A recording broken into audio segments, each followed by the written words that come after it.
So looky here, scientists discovered ancient artifacts near King Tut's tomb. Turns out, his VIP final resting place looks more like a public graveyard with about a dozen wooden coffins that's been there for around 3,600 years. Okay, I might have exaggerated a tad. The 11 tombs weren't exactly right next to King Tut, but they were close, near the same city of Luxor. New findings in Egyptian tombs can help us piece together what life was like in ancient Egypt. And guess what? Ancient Egyptians seem to have been remarkably like us, modern humans. Say, the women have always loved jewelry, and archaeologists retrieved a beautifully made necklace with 30 amethyst beads and 2 agate beads, plus a hippo head amulet. Bet it was all the rage back then. Researchers also discovered 2 copper mirrors. One had a handle shaped like a lotus, and the other was decorated with Hathor, the ancient Egyptian deity of the sky, women, fertility, and love. These recent excavations near Tutankhamun's burial site led to another jaw-dropping revelation. For the first time in thousands of years, fragments of Queen Hatshepsut's Valley Temple were uncovered. This fearless woman was thought to be the second female pharaoh, who ruled with both courage and wisdom, leaving a legacy as solid as the stones themselves. Her temple, hidden for ages, opens a window into a time filled with power, intrigue, and spiritual devotion. Archaeologists found over 1,000 beautifully decorated stone blocks on the outskirts of Hatshepsut's funerary temple. There were very few women who managed to take the throne in ancient Egypt.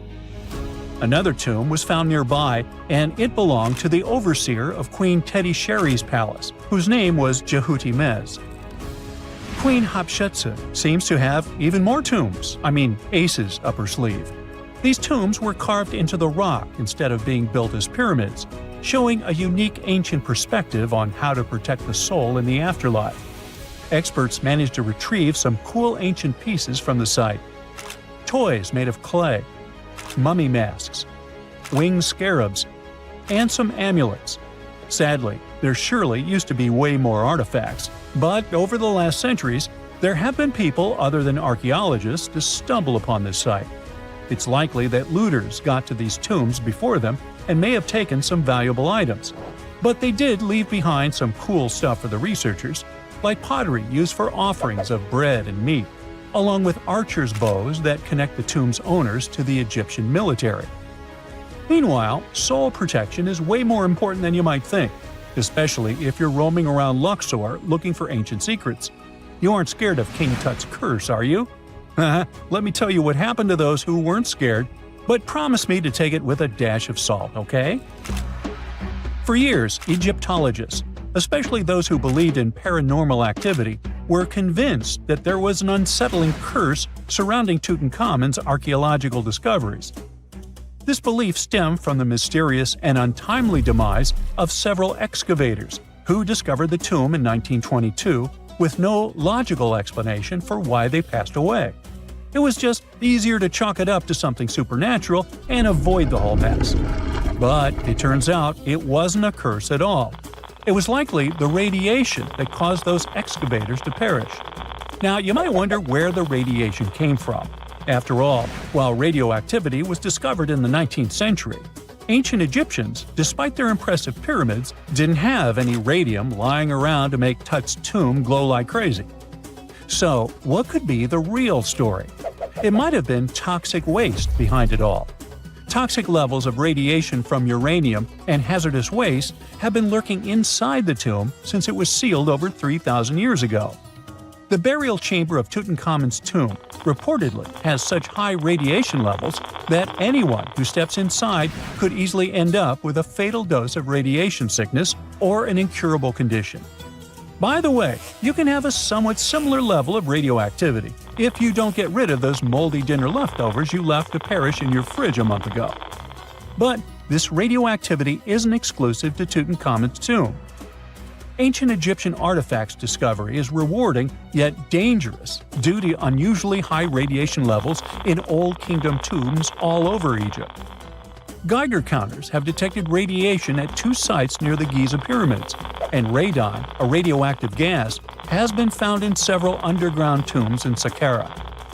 Interestingly, Experts believe that the builders of these ancient tombs were aware of the toxins, as some eerie warnings were carved into the walls of many tombs. One inscription ominously declared, "They that break this tomb shall meet their end by a malady that no doctor can diagnose."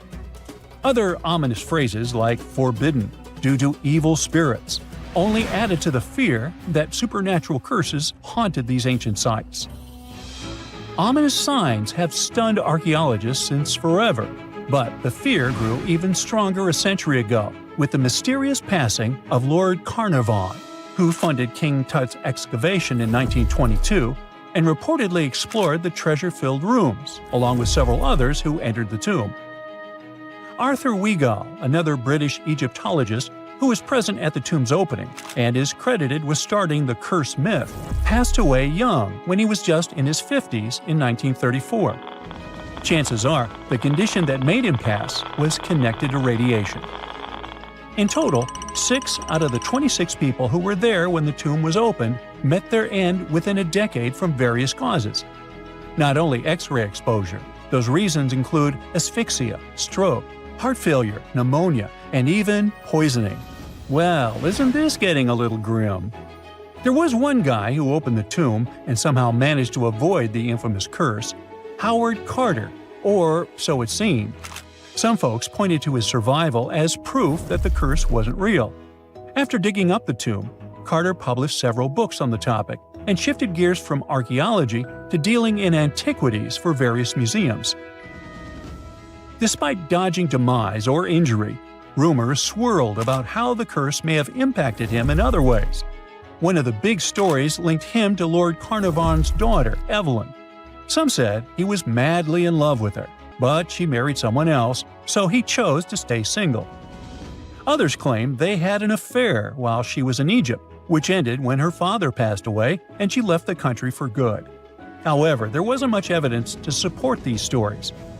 Evelyn was just 6 when they met, and they remained friends until his last breath. She was even one of the few attendees at his funeral, but denied any romantic involvement, saying they weren't that close.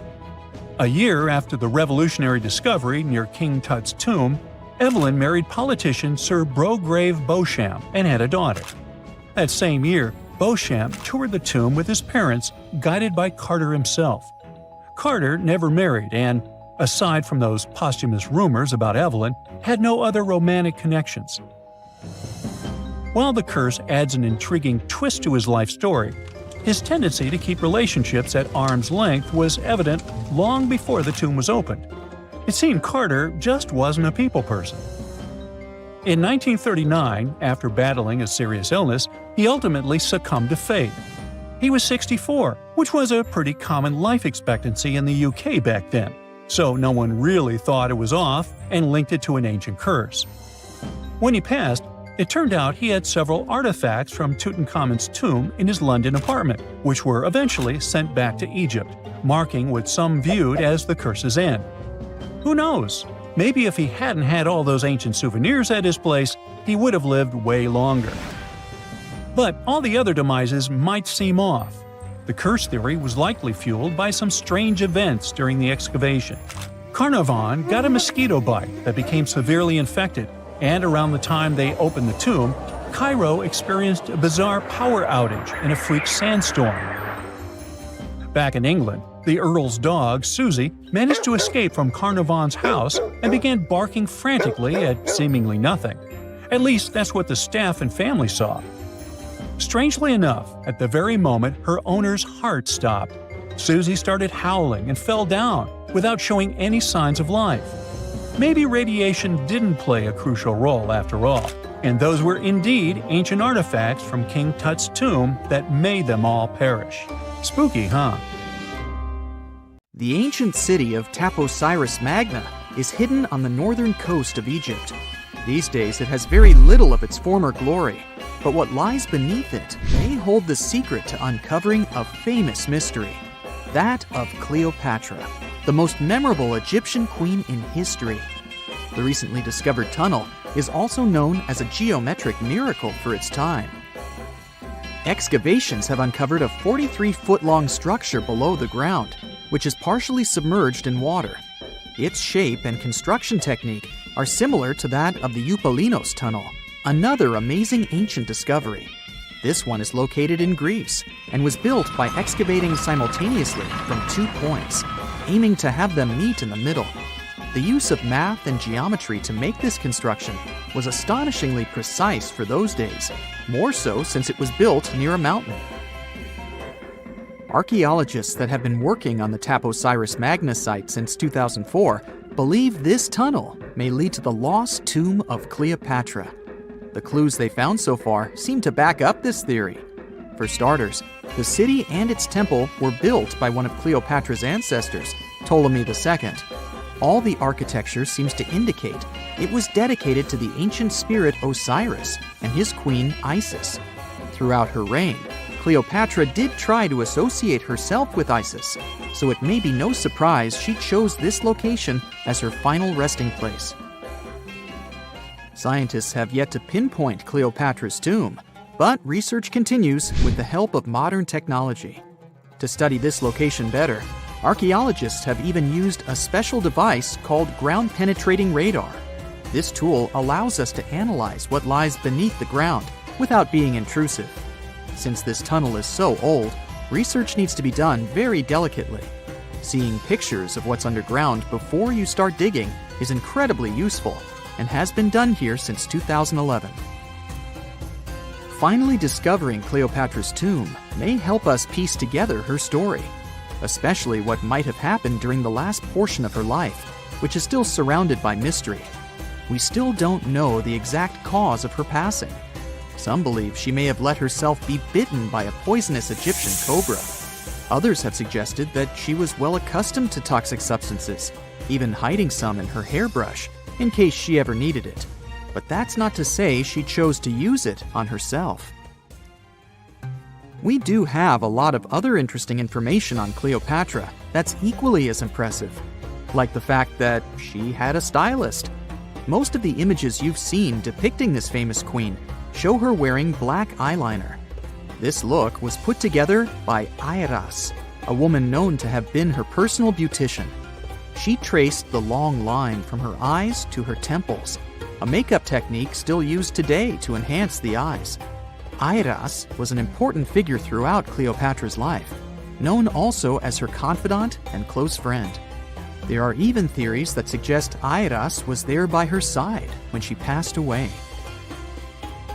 Despite her well-thought-out looks, Cleopatra wasn't as pretty as she's described. Or at least, that's what recent research has pointed out. Sure, if we look at movies and modern imagery, she's depicted as this incredibly beautiful woman with symmetrical and delicate features. However, if we look at coins showcasing her image from back in the day, her looks are rather average.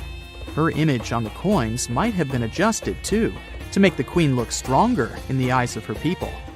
So there is no trusted source available to confirm her image, but her description in most pieces of ancient literature speaks of her other qualities, like her voice and personality, not of her beauty. Cleopatra might have been the most famous Egyptian queen to this day, but she wasn't the first choice. She did have an older sister, Berenice, that was initially supposed to take the throne. Berenice passed away before she could do that, so Cleopatra took on the role and began investing in her education. She traveled throughout the country quite frequently, so she could become accustomed to her people and their needs. She was only 18 when the responsibilities were passed down to her, and immediately gained popularity because of her intelligence and education. Her taste in literature was quite good too. She was known to be a fan of Homer, the famed Greek philosopher and poet. Cleopatra loved to write as much as she loved to read. There are even claims that she wrote a book on medicine and cosmetics, but we have no evidence to this day that such work ever existed. Part of being a great leader back then meant you had to speak multiple languages. Cleopatra clearly understood that, and that's why she's rumored to have known many languages to varying degrees. Some archaeologists suggested she spoke Greek, Egyptian, and Ethiopian, as well as many Arabic dialects. She might have even spoken Latin, but there's little evidence to support this claim.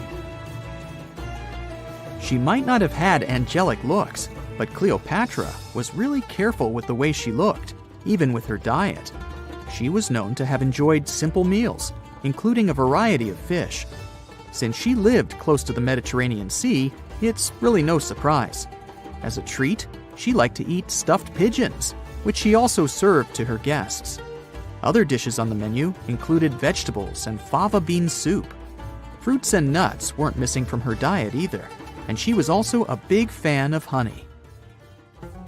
Recently, a team of experts has even tried to recreate her famous perfume. Think of it like the ancient equivalent of Chanel No. 5. Cleopatra was known to be a fan of luxurious scents, which she believed could even influence how people treated her when they met. The basis of this scent is myrrh, a resin gathered from a local tree. Other ingredients added to the mixture were also found back in the day, like cardamom, olive oil, and cinnamon. The results may not be quite as delicate as the perfumes we know and use today. Its consistency was way thicker, and the scent lasted way longer. When she was at the height of her power, Cleopatra might have been the richest person in the world. Back in the day, she ruled over a territory that stretched across the Mediterranean, from modern-day Libya in the west through Egypt to Syria in the east. This is the largest territory ever ruled over by a woman. In today's currency, her worth might have been somewhere around $95 billion. The calendars we use today may have been introduced by Cleopatra herself. She presented the idea of leap years and leap days to Caesar, the Roman emperor she was known to have been close with. Taking her advice, Caesar made these adjustments part of the official Roman calendar. The ancient Egyptians already knew the year was longer than precisely 365 days. They discovered this by studying the brightest star in the sky, called Sirius, and concluded that a year is actually 365 and 1/4 days long.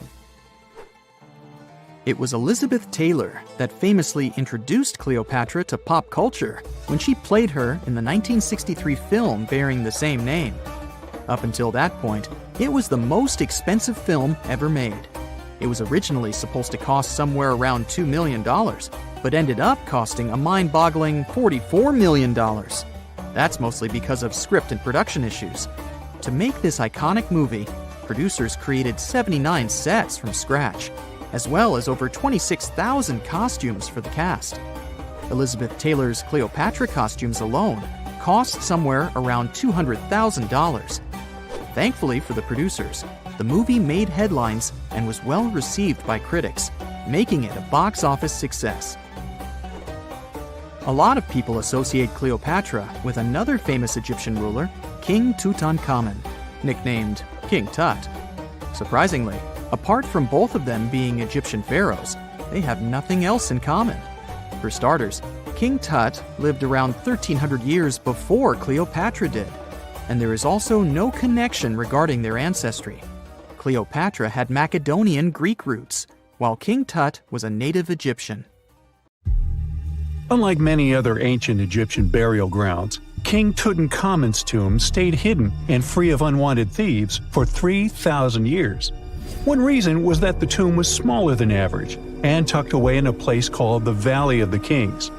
This area was already being extensively explored by the time they stumbled upon Tut's spot. The entrance was all covered in debris from building a nearby tomb, which must have also helped keep it a secret. There were also zero writings or signs on the outside of the tomb. Time passing also played a part in keeping it in amazing shape until the 1920s, when a man named Howard Carter finally made it in. But was Carter that big of a hero? Some recent findings say he might have been sneakier than initially thought. People used to think Carter wasn't just a glorified treasure hunter, he was a true archaeologist. Before Tut, he had been on a relentless quest for Egyptian artifacts. He discovered his interest in these unusual objects when he was a child, and soon started drawing the sculptures and inscriptions that were found in ancient tombs. After stumbling upon the remains of King Tut, Carter spent a decade recording and processing all sorts of objects, like golden thrones, chariots, and statues from Tut's tomb, shipping them down the Nile to Egypt's museum in Cairo. Well, at least that was the official story. More recent discoveries claim that not all of the objects made it to Egyptian officials. A secret letter seems to uncover Carter's little 10 for them, 1 for me policy. The letter in question was sent to Sir Alan Gardiner, a philologist and friend of Carter's, dated from 1922. In these writings, Carter mentioned having found the tomb and was asking his buddy for some advice. In another letter from 1934, Gardiner seems to be thanking Carter for an amulet, which was sent to him as a thank you gift. Carter was adamant that it didn't come from Tut's tomb, but evidently it did. Even the British director of the Egyptian Museum was onto Carter's sneaky endeavors, but couldn't prove it. He compared Gardiner's amulet to others from Tut's tomb, and lo and behold, they were a perfect match. Gardiner was so disappointed to have been put in such a sticky situation that he vented to Carter in another letter. Deciding to be a good friend, Gardiner didn't throw the famous archaeologist under the bus. Instead, he advised Carter to take those stolen goods back to Cairo, just like he'd advise you to like this video and subscribe to the Brightside channel for more amazing videos on the most unique topics in history. It's not the only shady piece of information on Carter's post-discovery behavior. In 1947, a man named Alfred Lucas, who used to work with a controversial archaeologist, gave some information in an obscure journal in Cairo. He claimed that Carter sneakily cracked open the burial chamber door himself. Then he sealed it back up like nothing had happened before the official uncovering. Now, why would he do that? Well, the same theory suggests that Carter and his crew might have entered the tomb early so they could get their hands on some ancient goodies. Obviously, these people couldn't risk having such objects sold while they were still alive, but made sure they were auctioned off after they passed. Carter, though, never confessed to anything. He made no official denial either, but the Egyptian government couldn't risk any more mysterious disappearances, so they prohibited him from entering the tomb for a while. Some have connected this apparent stealing to the curse of King Tut. If you've never heard of it, know that it became quite the scary tale soon after King Tutankhamun's resting place was uncovered. It claimed that anyone messing with the tomb of the boy pharaoh would face some serious bad luck. It's not all dramatic like a mummy going on an aggressive spree, but word got out that the people involved in disturbing King Tut's lair met some mysterious, untimely ends. The main untimely passing related to this supposed curse is that of George Herbert, the 5th Earl of Carnarvon. He was this British aristocrat who helped fund the search for the tomb. He passed away just a year after the tomb was opened. Now, people love to call it mysterious, but it turns out that Herbert was already in pretty bad shape health-wise when he got to Cairo, and he ended up getting taken down by a regular disease. Now, let's talk numbers. There were a lot of people linked to this tomb opening – security guards, archaeologists, and supporting staff. And sure, a few of them did pass not long after the tomb started receiving visitors. As much as we'd like this curse to be true for the sake of, good storytelling, statistically, if you have a bunch of people connected to opening a tomb, you'd expect some passings just by random chance. The average lifespan for those supposedly targeted by the ancient curse was more than 20 years after the spell was supposed to kick in. Herbert's daughter even lived until the 1980s, that's half a century later. And Howard Carter himself lived until 1935, a solid 16 years after the big reveal. Some have suggested that the whole curse was nothing more than a careful PR strategy. You see, when Tut's tomb was found, Howard Carter wanted to make a priority out of keeping nosy reporters away. So he might have come up with a curse hanging over anyone entering the boy king's resting place. But what was stolen from King Tut's tomb anyway? Well, some jewelry to begin with. It might have been snatched by Howard Carter himself, according to a French specialist. He did some intensive research by looking at old pictures taken from inside the tomb back in the 1920s. He compared those images to various objects from museums and auction houses. he soon started to piece together the whereabouts of some of Tut's jewelry. First up, there's this collar that used to be on Tut's chest. It was all broken into pieces, and some parts went via Carter to the Nelson Atkins Museum in Missouri. Meanwhile, other bits ended up on a necklace owned by some unnamed people who tried to sell it in 2015 but failed. Even the Nelson Atkins Museum agrees, as they've confirmed the information on their website. Then there's a headdress piece. Some beads from it that once belonged to Tut apparently got stolen by Carter too. They were also strung into a necklace and are now being held at the St. Louis Art Museum. Another fancy collar made out of glazed ceramic magic spent some time at the Met, far away in New York. Thankfully, it was sent back to Egypt a bit over a decade ago. This seems to have been, as you'd expect by now, also stolen by Carter. Missing artifacts aside, King Tut still gave a ton of amazing objects that helped us learn more about this incredible ancient culture. Starting with the famous burial mask. It's this massive 21-inch gold art piece with semi-precious stones and glass paste. It weighs 22 pounds and showcases the boy pharaoh with a long beard and a headdress with a cobra and vulture. On the back, there's this spell from an important ancient Egyptian spiritual book that's supposed to make sure it works just as well in the afterlife. Tut was also apparently a board game enthusiast. They found 4 board games in his tomb, some made of ivory. Archaeologists also found a pair of gold sandals, though you'd imagine they were more for show than for comfort. In fact, the pharaoh probably never wore them in his lifetime. Now, speaking of fashion items, it turns out Tut was quite the fancy ruler. They even found a mannequin in his tomb that was used to pick out, adjust, and store his outfits and jewelry. The boy king seemed to have also enjoyed some music, based on the 2 trumpets historians found in his tomb.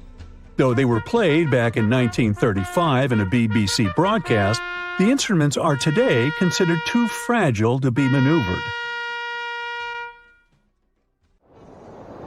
In November 1922, a boy walked through the desert mountains of Egypt and discovered some ancient steps carved into the rock. Subsequently, this find became one of the world's largest and most significant archaeological discoveries. This step was part of Tutankhamun's untouched tomb. Archaeologists found about 5,000 ancient objects, including jewelry, fabrics, painted vases, and funeral masks. You've probably seen one of them. It has become one of the most recognizable attributes of ancient Egypt. More than 100 years have passed since then, and now humanity has finally become close to another large-scale discovery, the tomb of Cleopatra. This queen was the last active ruler of the Ptolemaic Kingdom of Egypt, who sat on the throne from 51 to 30 BCE. There are many ancient records about Cleopatra, her reign, and her unusual personality, but until now, no one has discovered the secrets about her passing away in the burial place. So, one archaeologist, Dr. Kathleen Martinez, has been studying ancient records and temples around Alexandria for decades, and concluded that the tomb of the queen should be located under the ancient city of Taposiris Magna, founded in 280 BCE. It was a big city on the northern coast of Egypt, where tens of thousands of people were engaged in trade and industry, and it seems that Dr. Martinez's guesses turned out to be correct. She and a group of archaeologists have discovered a secret underground tunnel near Alexandria, with a length of about 0.8 miles. It was cut into the rock under Taposiris Magna's temple. During further excavations, they found many things that indicate Cleopatra's tomb lies in the tunnel's depths. It's also possible that she is buried there together with the Roman commander, Mark Antony. According to ancient records, Cleopatra and Mark Antony loved each other and together opposed the Roman Senate, which declared Antony a traitor.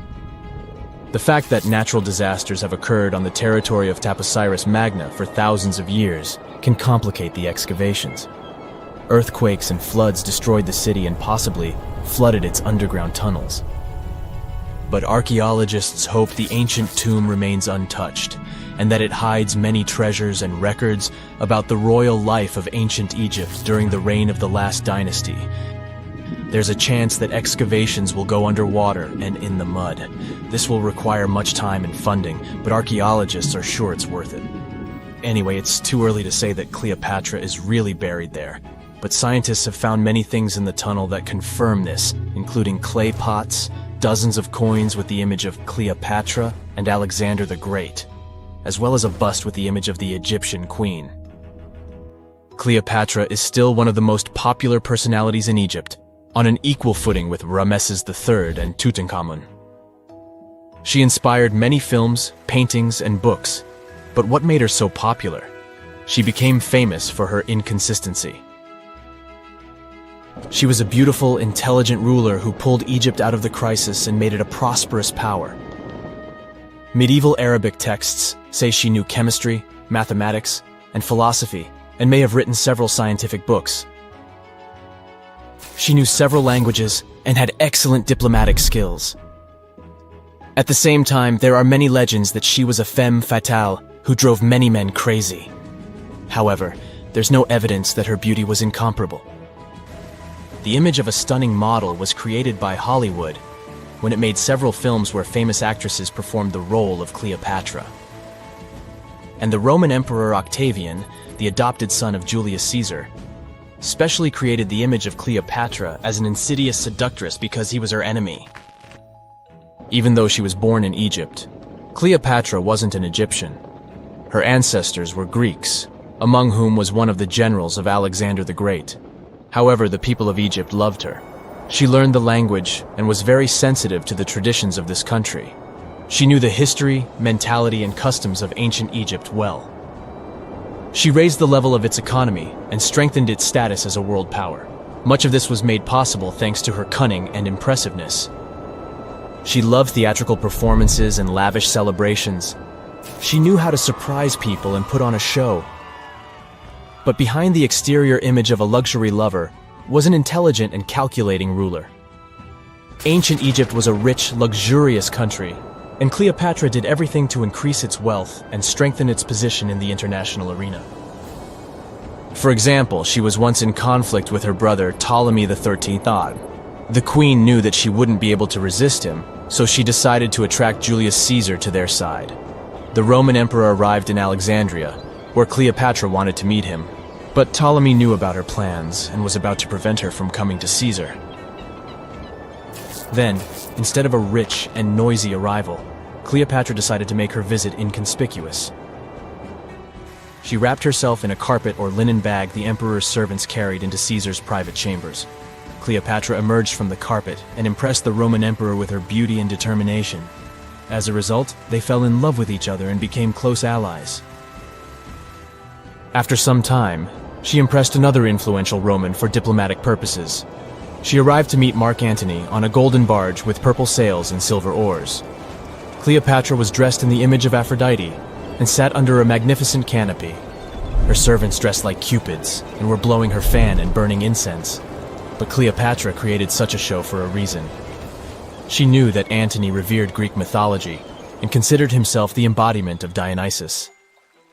As a result, he was so impressed with this woman that he ended up marrying her. Cleopatra defended her crown, strengthened her alliance with Rome, and bore Antony 3 children.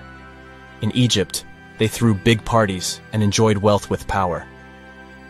However, the relationship of a high-ranking official with the Egyptian queen caused a scandal in Rome. Octavian was Antony's primary opponent in the struggle for power, so he exploited the situation to darken the competitor's reputation. He used propaganda to make Cleopatra an insidious seductress in the eyes of Roman citizens. He accused Antony of succumbing to her charms. The Roman Senate supported Octavian and declared Cleopatra an enemy. In 33 BCE, this conflict reached a high point when Antony's navy clashed with Octavian's fleet.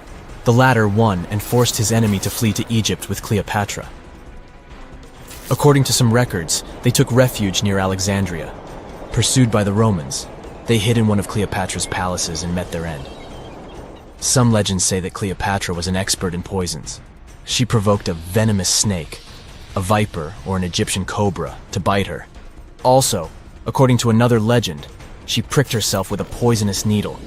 There's a theory that Cleopatra always carried an ampule with poison inside her hairbrush. And when she was cornered, she soaked the needle with this poison and pricked herself. None of this can be said for sure. Scientists are still trying to find out the truth. Perhaps when they reach Cleopatra's tomb, the world will get more answers about her tragic fate. She is considered the last ruler of Egypt. After her passing, Octavian plundered her palaces and temples and returned to Rome, where he became the main emperor.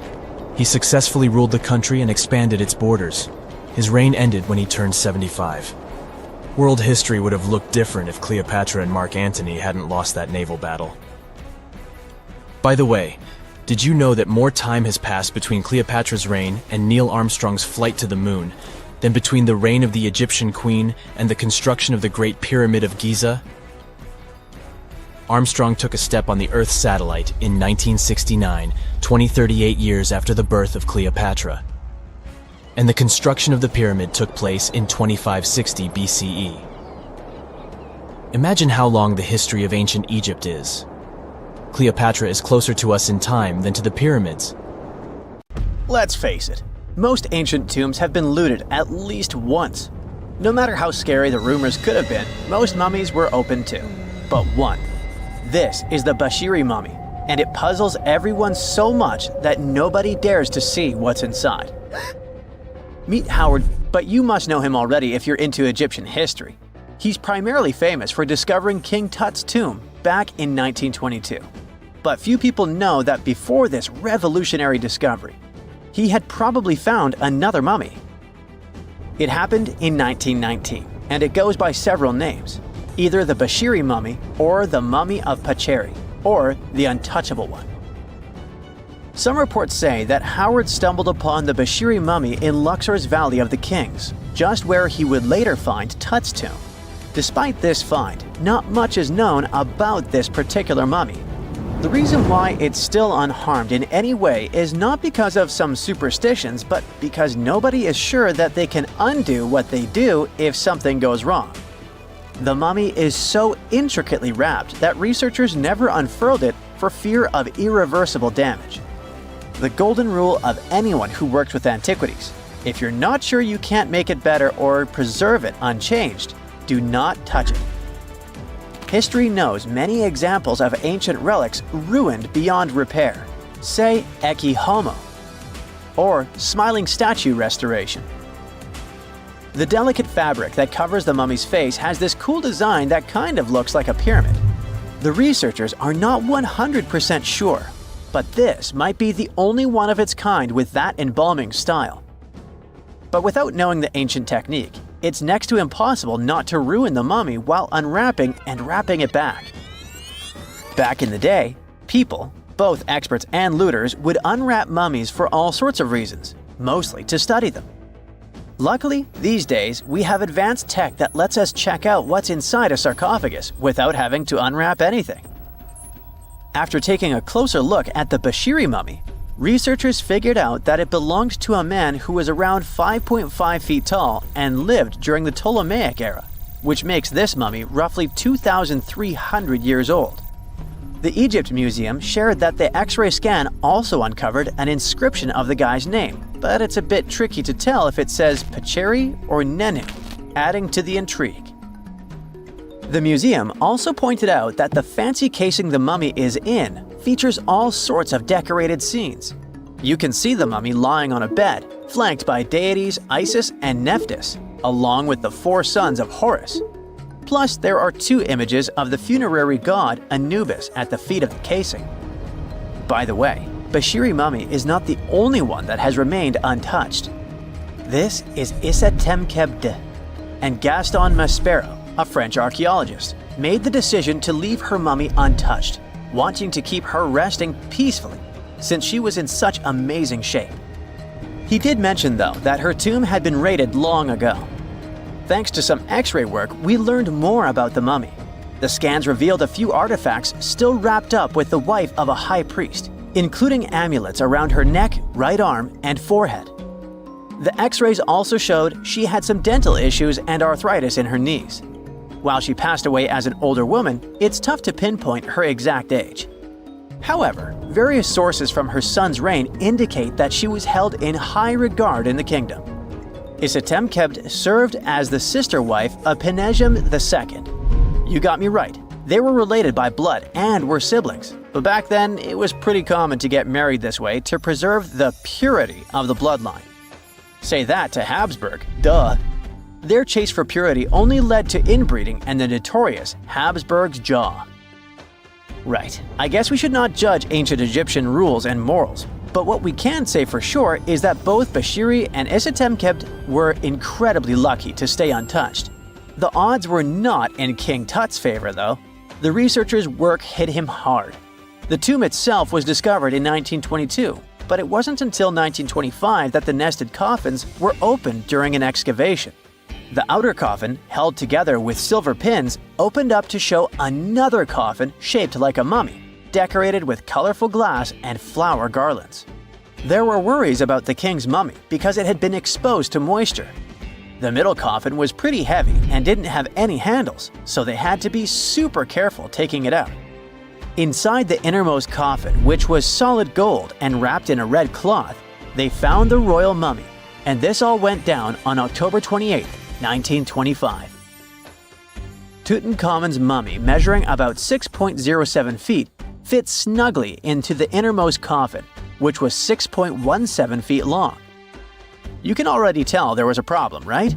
Imagine how hard it is to extract something as fragile as an ancient dried-up mummy, especially when there's not much room for maneuver. Plus, the mummy looked sus. It was pitch black. Howard Carter, the lead archaeologist of the expedition, estimated that around 2 buckets worth of oils had been poured over the mummy. But care had been taken to avoid the mask and feet. It was made to preserve him better. The body was positioned at a slight angle in the coffin, and there was a noticeable difference in the amount of dark oils on the right and left sides, indicating that the coffin might have tilted while being lowered into the sarcophagus. This oil created moisture inside the coffins, and over time, it reacted chemically, which Carter described as a sort of slow, spontaneous combustion, leading to the carbonization of the linen wrappings. Unfortunately, the combination of heat and moisture took a toll on the mummy's trappings as well. The crook and flail fell apart, the resin scarab cracked, and the threads holding the hands and mummy's bands started to decay, making everything quite fragile. Plus, the oils hardened over the years, effectively gluing the mummy and mask to the coffin's bottom. To try and separate the mummy from the inner and middle coffins, they were placed in the sun for several hours, reaching temperatures of 149 degrees Fahrenheit. Despite this effort, the mummy remained stuck, so the initial examination had to be done right where it was. The first part of Tutankhamun's mummy the researchers checked out was his lower legs and feet, meaning they started the examination from the bottom up. As they peeled back the bandages, they uncovered the first of many treasures wrapped up with the king. They took their time to carefully document and photograph everything they found. The inner layers of bandages were in pretty bad shape, mostly turning to dust, making it tough to figure out how everything was originally wrapped. Still, the overall methods matched what was seen in other nobles' mummies from that time. Lots of folded linen pads were used to shape the torso and thighs. The outer and inner bandages were made from fine linen, while the middle layers were coarser. They had some intricate bandaging around the shoulders and chest with a similar style around the groin. Each limb, along with fingers and toes, which were fitted with gold caps, was wrapped separately. Tutankhamun even wore gold foil sandals on his feet. They hoped to separate the mummy from the coffin by removing the outer bandages, but the resins had stuck the body to the coffin. So, the researchers ended up chiseling it out. To do this, they had to cut the torso in half at the hips and disarticulate the arms to continue unwrapping. Each part was treated with hot paraffin wax for stability, and later the hands and feet were reattached with resin. Finally, they used hot knives to detach the head from the mask. To check the teeth, it was decided to make an incision around the jaw and neck, which was later fixed with resin. So technically, the scientists did all they could to preserve the mummy, but still, in a way, it ended up being damaged beyond repair. What do you think?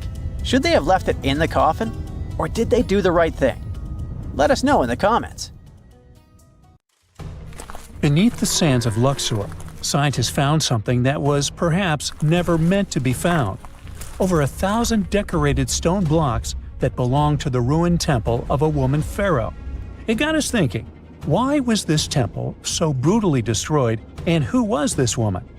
Her name is Hatshepsut, and she is now considered one of Egypt's greatest pharaohs, but for a long time, history almost forgot her. She ruled during the 18th dynasty, from around 1479 to 1458 BCE. She's remembered for her ambitious building projects, successful military campaigns, and flourishing trade expeditions. It turns out she was one out of 4 women to take the title of pharaoh in Egyptian history. The next woman would have to wait for 1,500 years to reign, and that woman we know as Cleopatra. The story of how Hatshepsut got to be a pharaoh is the most colorful part of this tale. As far as most dynastic rules go, it's usually men that are first in line for royal thrones. In Egypt, that was the same. That's why, when Pharaoh Thutmose I had a daughter as his firstborn, that was a big no-no as far as his succession line went. A few years later, Pharaoh Thutmose I passes away.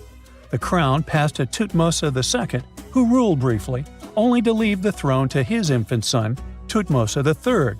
In this scenario, Hatshepsut was this pharaoh's stepmother. So what happened was that Hatshepsut served as advisor to her stepson, since he was too young to rule on his own. But after 7 years, she made an unprecedented move. She decided to seize power and declared herself Pharaoh of Egypt. Now this was not a simple power grab. Hatshepsut understood that if she wanted to rule, she had to present herself as a legitimate king. In a bold move, she adopted the full royal regalia, including the false beard traditionally worn by male pharaohs. She was often depicted in statues and hieroglyphs as a man, wearing the pharaoh's kilt and headdress. But this wasn't about disguising herself. Experts believe she never tried to hide her identity.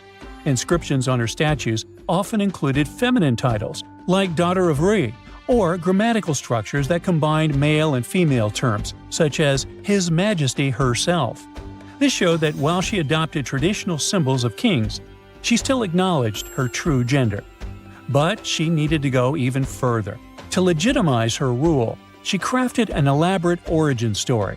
She claimed that the deity Amun himself had visited her mother in the form of her father, Thutmose I, and that she was his divine daughter.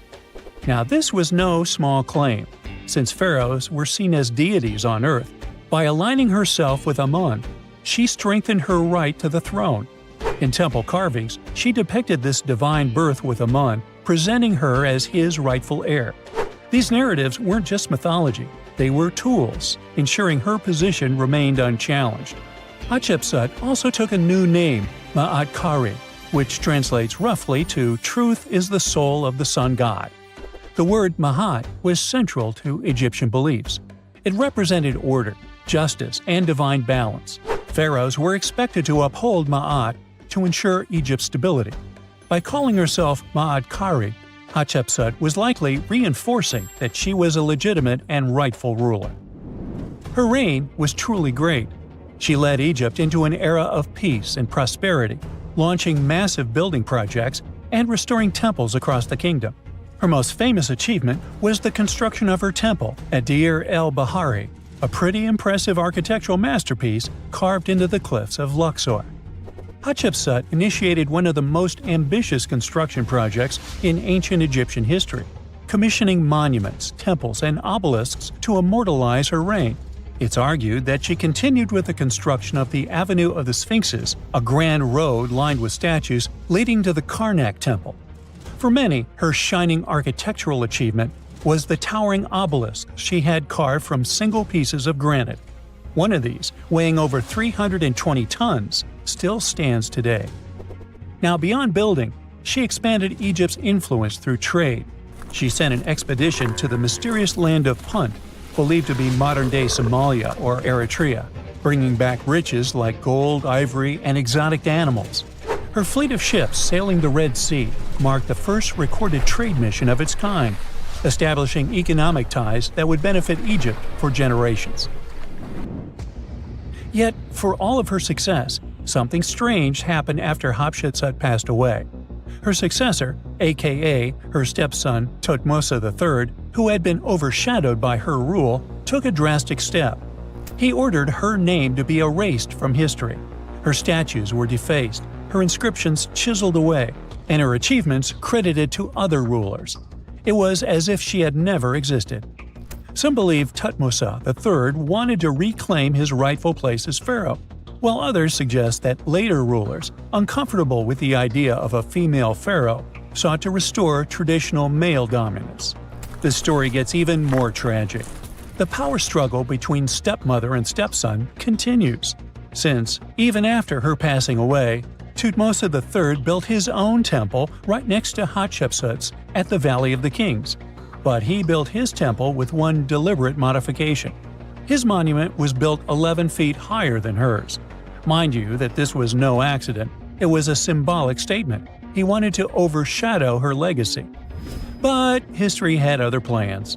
Hatshepsut's legacy started to be rediscovered in the 19th century, and it was only through careful archaeological investigation that her reign was properly recognized. Today, Hatshepsut is remembered as one of Egypt's greatest pharaohs. Her reign, once erased, has been reconstructed through constant archaeological discoveries, proving that her power and influence could not be so easily forgotten. Her resting place had been hidden in plain sight, her body removed from its original chamber in an effort to erase her from history. This final piece of evidence cemented her legacy, proving that even attempts to erase a pharaoh could not really do it. Hatshepsut's grand temple, Djeser-Djeseru, was a stunning architectural feat, designed to immortalize her reign and solidify her divine connection to Amun. But after her death, her successor, Thutmose III, launched that calculated effort to erase her legacy, and parts of her temple were dismantled. Historians still debate why. Was it a dynastic power move, an attempt to restore traditional male rule, or a bid to strengthen Thutmose III's claim to the throne? Maybe he was just a jerk. Whatever the reason, the destruction wasn't immediate. It happened decades after her death, suggesting it might not have been a personal revenge, but a broader political strategy.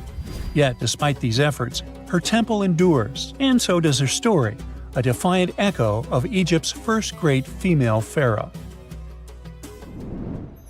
Let's travel through space and time to another place. Dashur, Egypt, is known to be home to several resting places of people from ancient Egypt. In the year 2017, scientists uncovered a long-lost pyramid. They quickly called the Ministry of Tourism and Antiquities because they suspected it was going to be a big deal. Unlike most pyramids that were found in the area, this one was completely sealed. Lifting the capstone was a delicate process. When they finally managed to open the pyramid, they expected to find an undisturbed chamber. Instead, it was chaos. The place had been looted, and the personal items of the person that had passed away were scattered all over. But in the middle of the wreckage, they found a chest. Using the latest scanning technology, they managed to read the damaged hieroglyphs on its surface. What they found was unbelievable. The name inscribed there was as clear as day: Princess Hatshepsut. Ooh. The discovery made in 2017 also opened up a lot of questions. After further analysis, scientists discovered the remains belonged to another Hatshepsut. It belonged to a princess that lived during Egypt's 13th dynasty. The fact that a resting place had been looted before it was sealed made scientists wonder, were these ancient people trying to hide something about this public figure? And why is there almost no record about her in ancient Egyptian history? Ooh, stay tuned. During the early 1920s, the world was mesmerized by King Tut. A British archaeologist, Howard Carter, discovered the young pharaoh's tomb in Egypt's Valley of the Kings, 1922. But the public wasn't only interested in gold and jewelry. The press wrote about the curse of the pharaohs, but was it true? Was an ancient curse really the reason everyone entering the pyramids lost their lives? At the time, this was the only explanation for a series of unexplained passings. The man present at the opening of King Tut's burial chamber, George Herbert V, Earl of Carnarvon, lived only 5 more months after the discovery. He had also sponsored the dig. in comes Sir Arthur Conan Doyle. You probably know of him, the English writer behind Sherlock Holmes. He claimed that an evil elemental caused the explorer's demise. He must have been joking, right? Unfortunately, no.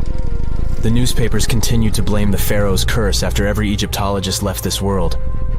These are the scientists who study the ancient cultures of Egypt. The archaeologist who opened King Tutankhamun's tomb passed away full 17 years after the discovery. The reason for it wasn't a secret: Hodgkin's disease. Yet again, journalists around the world wrote of a curse. This was getting ridiculous. But science must have had a rational explanation, right? Well, it did. And that explanation was common mold. Harmful fungi, Aspergillus, can survive for ages in sealed tombs. When humans inhale them, there's a high risk of infection in people who have a weakened immune system. Today, doctors believe this is what happened to the unfortunate explorer more than a century ago. Scientists now know that this type of fungi grows especially well on grain. And King Tut's tomb was full of offerings in the form of baskets full of raw grain and bread. Researchers discovered other varieties of fungi on ancient Egyptian mummies. These molds can easily cause some nasty consequences for humans. The danger of rotting organic material is real. Just look inside your fridge. Any food leftovers you have there start to go off after just 3 to 4 days. You can imagine what happens to food in a sealed chamber after thousands of years. Food is just one kind of organic material. There is also wood. If you expose it to water or even moisture in the air, it starts to deteriorate. You don't have to travel to Egypt to see the effects of this process. Any abandoned building in your neighborhood can serve as an example.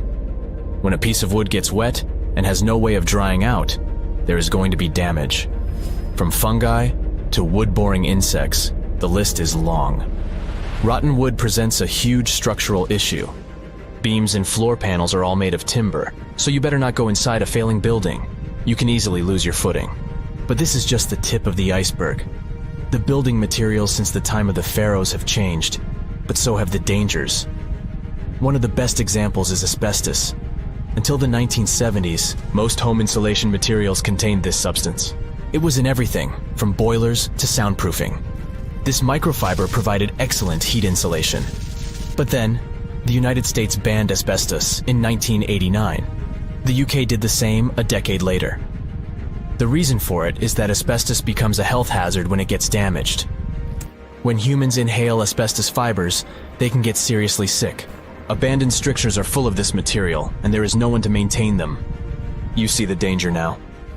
Another material is also common in old buildings: lead. Ancient Romans used lead piping to channel spring water into their homes. They also cooked in lead vessels, which was probably not the wisest of choices. You see, lead and water don't go well together because of something called corrosion. But this problem isn't ancient. US officials banned lead piping only in 1986. That means that 7% of American households still have lead service lines. And this is not the only source of poisoning. Until the mid-1960s, builders used lead paint to coat woodwork. In abandoned buildings, this lead coating snapped a long time ago. Anyone who touches doors and windows will disturb this lead dust and inhale it. The dust particles are at least visible to an unaided eye. This is not the case for carbon monoxide. This gas has no color, so you can't see it. It has no odor, so you can't smell it. No way to detect a carbon monoxide leak at all. And how does this dangerous gas usually escape? Poor maintenance. Well, abandoned buildings have zero maintenance. 1 second, you could be exploring an old factory, and the next you could feel dizzy with and have a terrible headache. These are just some of the symptoms of CO poisoning, the less severe ones. But what is the source? All it takes is for an old boiler to finally give way after years of neglect. We've reached an important question. What is the main factor in air quality inside a room? If you are thinking the level of oxygen, try again. It turns out that oxygen levels drop by only 0.3% in 8 hours inside an airtight room. This is a room in which doors and windows are sealed with tape, so the decrease is even smaller in normal conditions. Oxygen isn't the main problem. The levels of carbon dioxide rise sharply inside a sealed room. This is the direct result of human breathing. We inhale oxygen and exhale CO2. Think of it as a waste gas. Normally, it's only a tiny portion of the air we breathe, 0.04%. But in a sealed room, high levels of carbon dioxide will make you feel drowsy. And that's the last thing you need when inside a dilapidated building. Carbon dioxide will decrease your ability to think clearly. Researchers from Harvard did an interesting study in 2016. They had office workers come in 6 days in a row to complete a problem-solving test.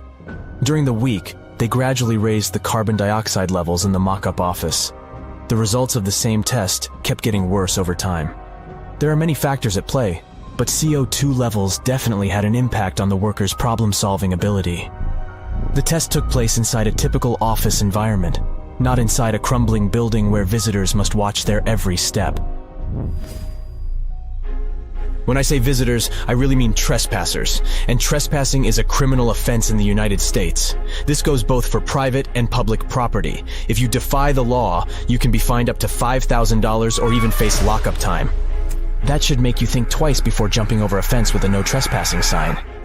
But again, you might not be the only one inside. You can never know who else is in the building. Perhaps a person up to no good? It doesn't have to be a person at all. Animals can pose a threat as well. You would be startled if you saw a rat, for example. But the poor animal would be scared as well. It might bite you. The list of diseases rats carry is pretty long. But rodents' teeth can cause other forms of damage. They grow constantly, so the animal has to constantly nibble on something to stop them from overgrowing. If you ever felt peckish at 1 a.m., you know the feeling. Electric cables are high on the rodents' menu. Abandoned buildings have plenty of those. Old wiring is dangerous on its own. Structures erected before 1984 often used wires made out of aluminum. Today, copper is the standard because an aluminum wire is 55 times more likely to catch on fire than a copper one. Flipping a switch in a rundown building can cost you your life. Be on alert for telltale signs that something is wrong. Lights that flicker, sparks from sockets, and the smell of smoke.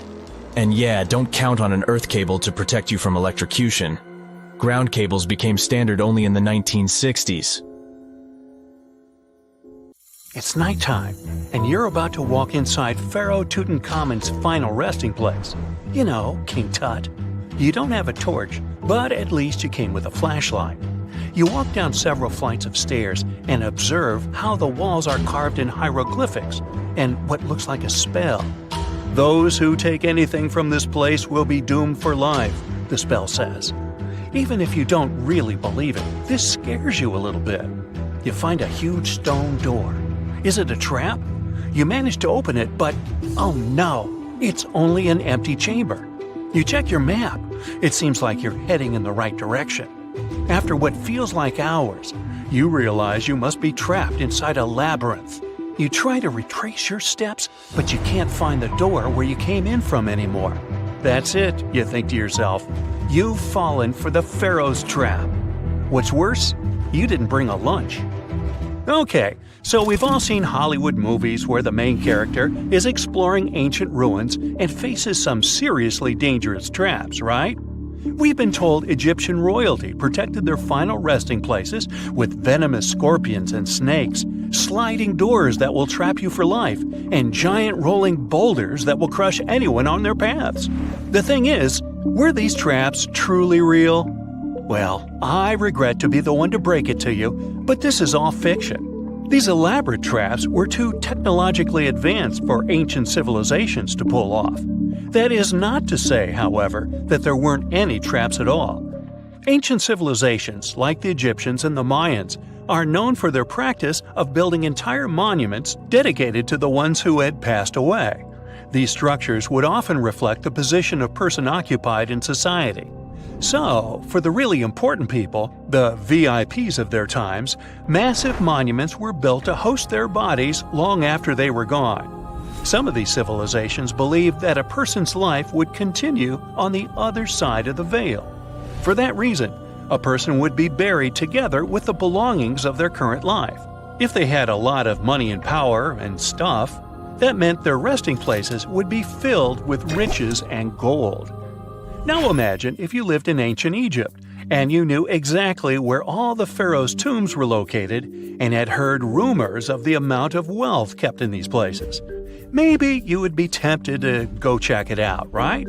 We're talking about large rooms filled from floor to ceiling with golden artifacts, jewels, and even money. I mean, it does sound tempting. And since there weren't any security guards protecting the entrance of these places, Egyptians needed to get creative as to how they would protect these riches.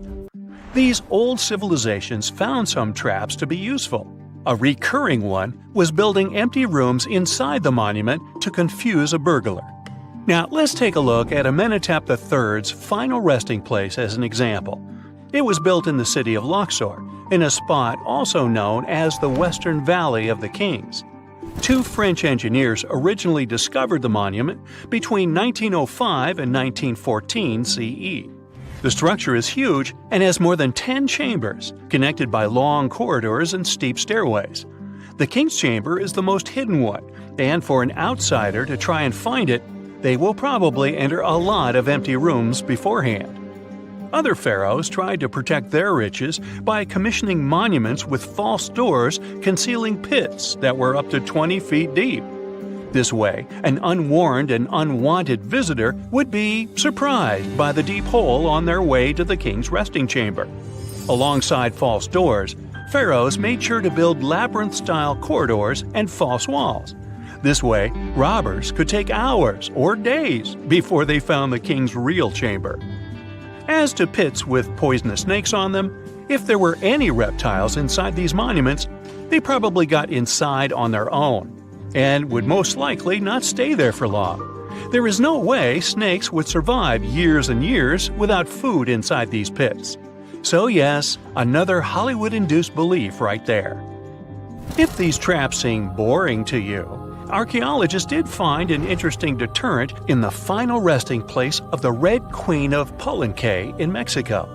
Palenque was one of the most powerful Mayan cities in pre-Columbian Mexico, and the Red Queen was believed to be the grandmother of the last Mayan king, undoubtedly a person of immense importance to the empire.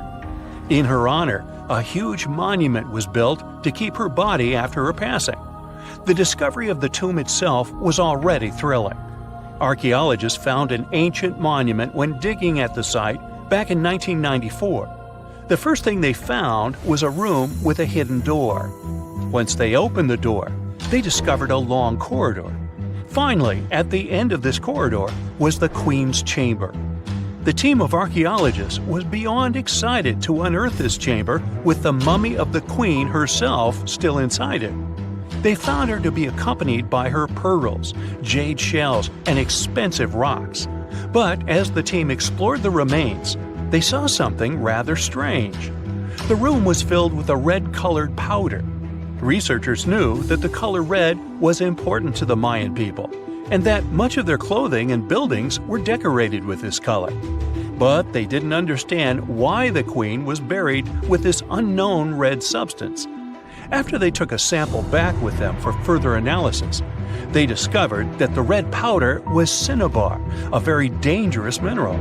This powder, when inhaled, can cause, shall we say, severe health damage to a person. The team concluded that this could only be a trap for anyone trying to steal her riches.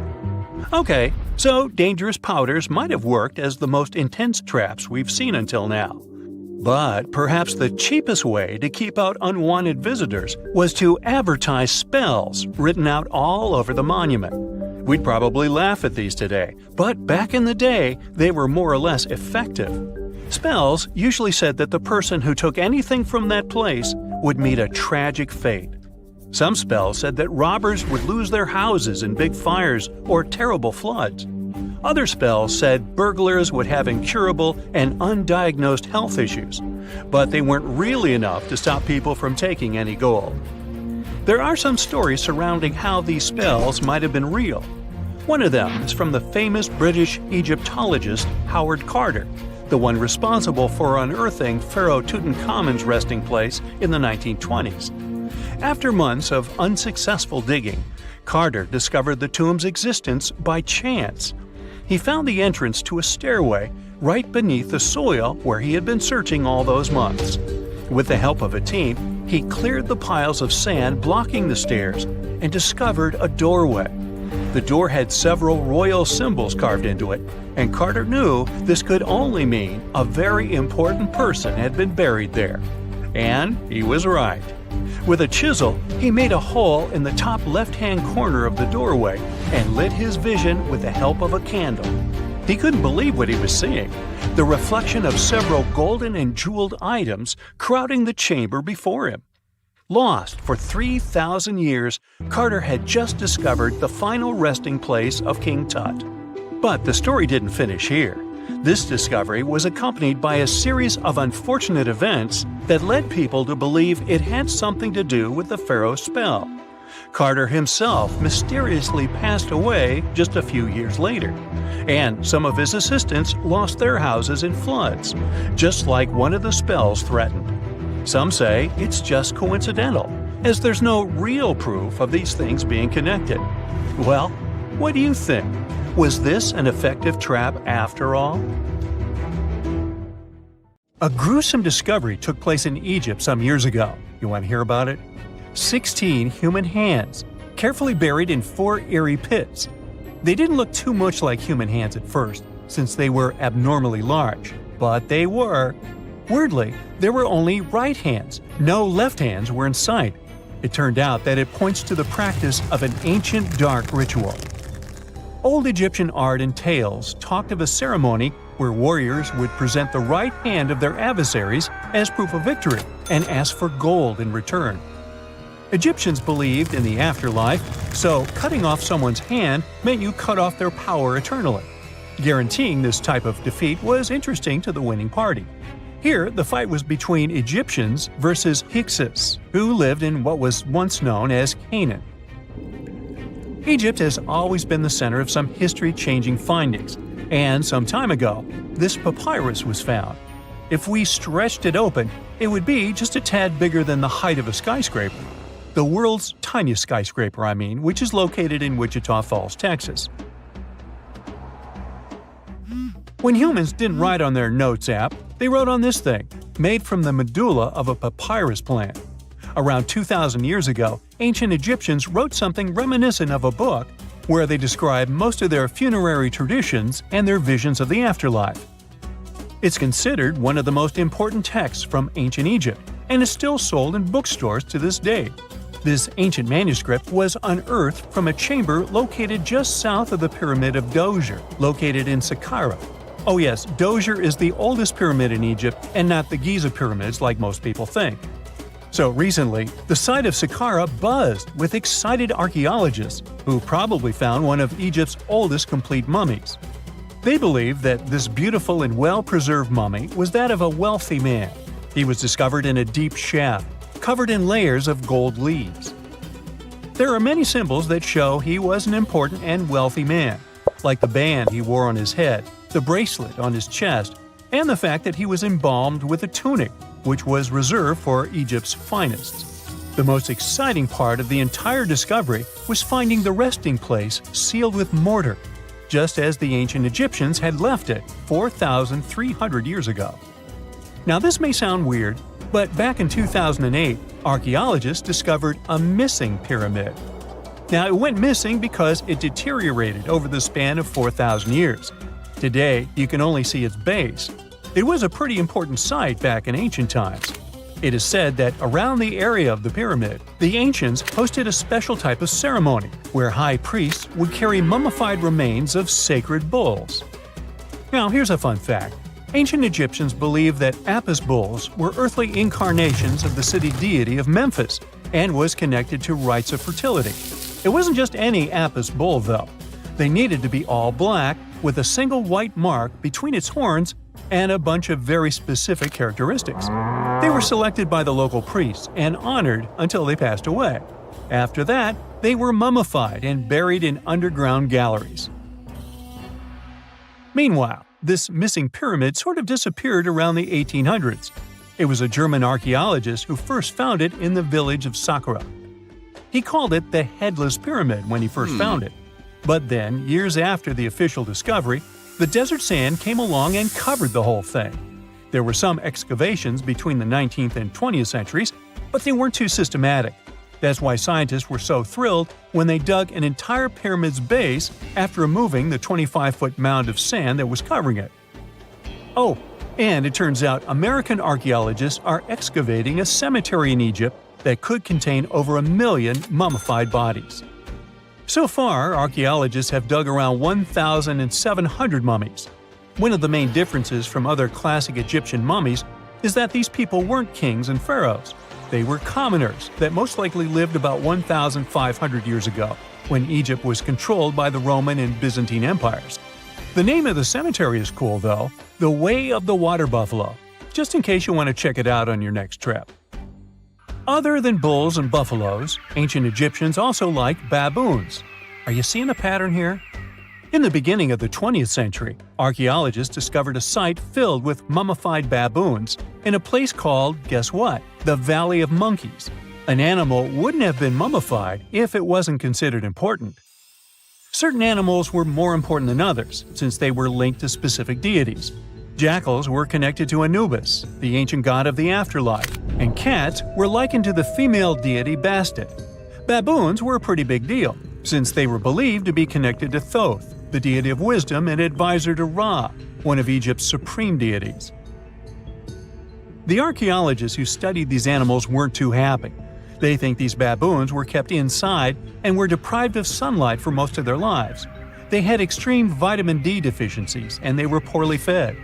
Maybe Thoth got angry with these baboon keepers. Just a guess. Since there's never a boring day for archaeologists in Egypt, they also found human mummies with golden tongues. Since Egyptians were all about the afterlife, they believed that golden tongues might help a person speak once they pass to the other side. I mean, it's a long shot, but hey, why not? Some of these mummies were placed in wooden coffins with goods, such as necklaces, pottery, golden artifacts in the shape of lotus flowers and scarab beetles, and iPhones. Just kidding. A new temple was also unearthed recently in Egypt. Scientists believe it was dedicated to honor Zeus Cassios. That deity would be a cross between Zeus, the almighty Greek deity of the sky, and Mount Cassios. While digging around the Sinai Peninsula in Egypt, archaeologists spotted 2 pink granite columns poking out of the ground, and bingo.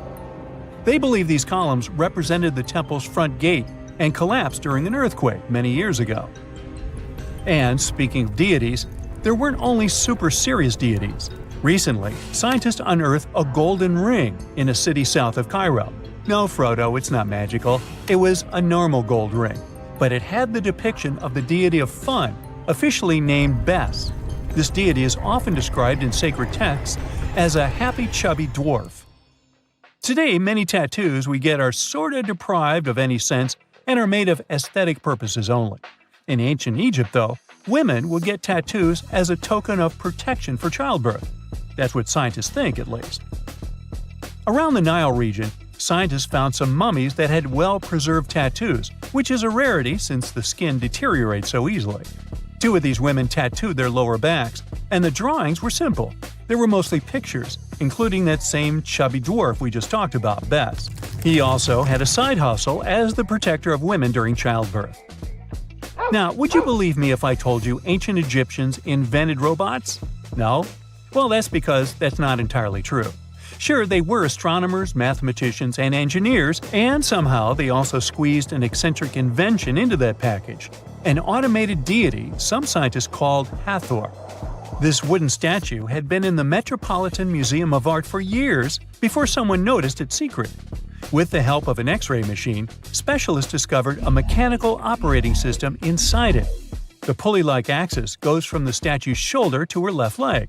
When the system rotates, the statue raises and lowers her hand. Hey, pick me, pick me! You're digging in Egypt's famous Saqqara necropolis, also known as the ultimate VIP graveyard for pharaohs, when suddenly you find a giant pink door hiding something no one knew existed. Behind this giant stone door, one that wasn't supposed to open, by the way, you find a lost tomb of Egyptian royalty. Alright, history lovers, it's time to buckle up because archaeologists just pulled off something straight out of an Indiana Jones movie. Let's travel all the way to Saqqara, one of Egypt's most mysterious and treasure-packed ancient sites. The star of the show? The prince you've probably never heard of, Prince Userefre, son of King Userkaf. No one important, just, the founder of Egypt's 5th dynasty. No big deal. But the way his tomb was discovered… It all started with a massive door, made of pink granite, no less. But this isn't just a regular stone slab. This thing is about 14 to 15 feet tall and 4 feet wide. A giraffe could easily walk through it. This door is also definitely heavier than your neighbor's SUV. But here's the twist. It wasn't a real door. It was a false door, a symbolic gateway meant to allow the spirit of the deceased to pass between the world of the living and the afterlife. Normally, that's where the story ends. After all, false doors are common in tombs. But this one was extra special. You see, false doors were usually made out of limestone, which was pretty common and found everywhere in Egypt. To build one out of red or pink granite, people had to bring these rocks from a quarry located 400 miles away. And you can bet this wasn't a cheap trip. According to Egyptologists, this is the first time a false door of this size and material has ever been found in Egypt, making it a totally unique piece of architecture. Aside from being super expensive, this one had a surprise behind it too. When the team of researchers investigated further, they realized that this false door actually hid a real entrance. And what did it lead to? A hidden tomb, packed with statues, relics, and secrets from over 4,000 years ago. The tomb belonged to Prince Userefre, but you can call him Wasar Efra, or Wasar Efra too. Despite being totally erased from history, this fella was no minor noble. The hieroglyphs on the pink granite door listed him as the hereditary prince, governor of Buto and Nekeb, royal scribe, minister, judge, and priest of chance. Phew! He was like the ancient Egyptian version of Daenerys Targaryen. These inscriptions not only identify his political and religious roles, but also suggest he held significant power in Lower and Upper Egypt, bridging both regions through his titles. One title in particular, the Priest of Seker, links him to the deity of the necropolis, the one with the falcon head. This god was the patron of the living and god of the dead at the same time. So I guess the Forgotten Prince was sort of a big deal, considering that his tomb was placed in such a prestigious location within Saqqara. What's even more mysterious is that Prince Userefre doesn't appear in official king lists or royal family trees, which makes us wonder if he passed away before he could rule, or if his legacy was deliberately erased in one of ancient Egypt's classic political dramas. Some scholars now believe his erasure might be connected with shifting religious or political power struggles during the early 5th dynasty, especially as his father Userkaf was reshaping Egypt's religious order. And speaking of his father, King Userkaf was a total game changer. He wasn't just the founder of the 5th dynasty, he also kicked off a religious revolution by promoting the sun god Ra over older deities. That's right, Userkaf built the very first sun temple at Abu Sir, setting off a dynasty-wide obsession with solar worship. After Userkaf wrapped up his short but revolutionary reign, a whole lineup of pharaohs took the stage. Sahure, Neferirkare, Nusere Ini, basically the boy band of the 5th dynasty. And these guys were all about two things: building pyramids and making money. They weren't just stacking stones, they were expanding Egypt's influence, opening up trade routes to far-off lands, and blinging out their temples like it was nobody's business. Back in the tomb, things got even cooler. There was a beautiful red granite offering table covered with inscriptions detailing ritual foods, like an eternal menu for the afterlife, because they believed the deceased could magically eat this food. Fun fact, it was the funerary priests and their families that actually ate the food. There were also pottery shards, amulets, and painted walls, but the real showstoppers were the statues. And this is exactly where things get weird, in a good way. The team found statues of King Djoser, the guy who built Egypt's first pyramid, his wife, and their 10 daughters, inside Prince Userefre's tomb. Hold up, Djoser lived a few centuries before Userkaf, So what were his statues doing there? Turns out, scientists don't really know. These statues were built during the reign of King Djoser himself and probably belonged to that first ever built pyramid. Experts believe these statues were probably relocated during the 26th dynasty, thousands of years after Djoser, maybe to protect them from destruction, or maybe because they were still venerated. Basically, ancient Egyptians were hoarders, but classy ones. Scientists also know for a fact that some engravings and statues found there were made way later, which means that this tomb probably turned into a deposit for fancy stuff. Or maybe this was just really ancient interior decorating. Anyway, that wasn't all. There was another pink granite entrance on the eastern side of the tomb, with inscriptions linking back to King Nefertiti, another 5th dynasty pharaoh who also tried to build his own pyramid, but failed. And near this second entrance, archaeologists found something never seen before in Saqqara. A set of 13 pink granite statues, all sitting in a row on a high-backed bench, like they were waiting at the DMV of the afterlife. Some had elevated heads, probably representing the prince's wives, while others were missing their heads entirely. One black granite statue was found upside down. Maybe it had taken a tumble sometime during the tomb's long, quiet centuries underground. According to archaeologists, the positioning and head shapes suggest that these statues followed a strict social hierarchy, with the central figures likely representing higher status individuals, while the headless ones might indicate unfinished work or later vandalism. And speaking of black granite statues, another one was found standing proudly inside the tomb. Based on its design and inscriptions, it looks like it was placed there during the 26th dynasty, the same time those Djoser statues were probably moved in. This suggests the tomb didn't just sit abandoned, it was reused, adapted, and maybe even honored by later generations. And by the way, black granite was associated with Osiris, the god of the underworld, during the late period, which means that this statue's presence is a clue that the tomb was a ritual space long after the prince's death. All of this, giant granite doors, surprise statues, reused tombs, adds up to a truly thrilling find. Prince Userefre may not be a household name yet, but his tomb is now one of the most fascinating ever found in Saqqara. It tells a story not just of the Old Kingdom, but of how ancient Egyptians kept connecting to their past, even thousands of years later. So, what does it all mean? Why hide a tomb behind a fake door? Why pack it with statues from different eras? And who exactly was Prince Userefre? These are the kinds of mysteries that keep archaeologists digging and keep the rest of us fascinated. In the end, this discovery isn't just about one tomb, it's about how much is still waiting beneath the sands of Egypt. As more gets uncovered, we're reminded again and again that ancient history isn't gone.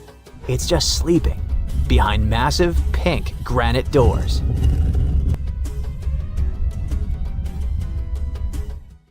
Scientists have discovered a never-before-seen pyramid immersed in the sands of Judea.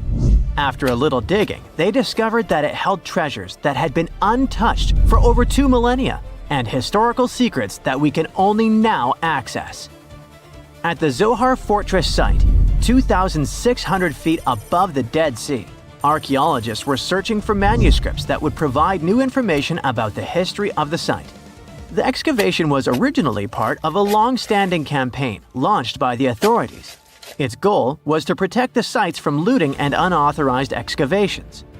What they didn't expect was to find a pyramid-shaped structure built on top of a hill, made of hand-cut stones, each weighing hundreds of pounds.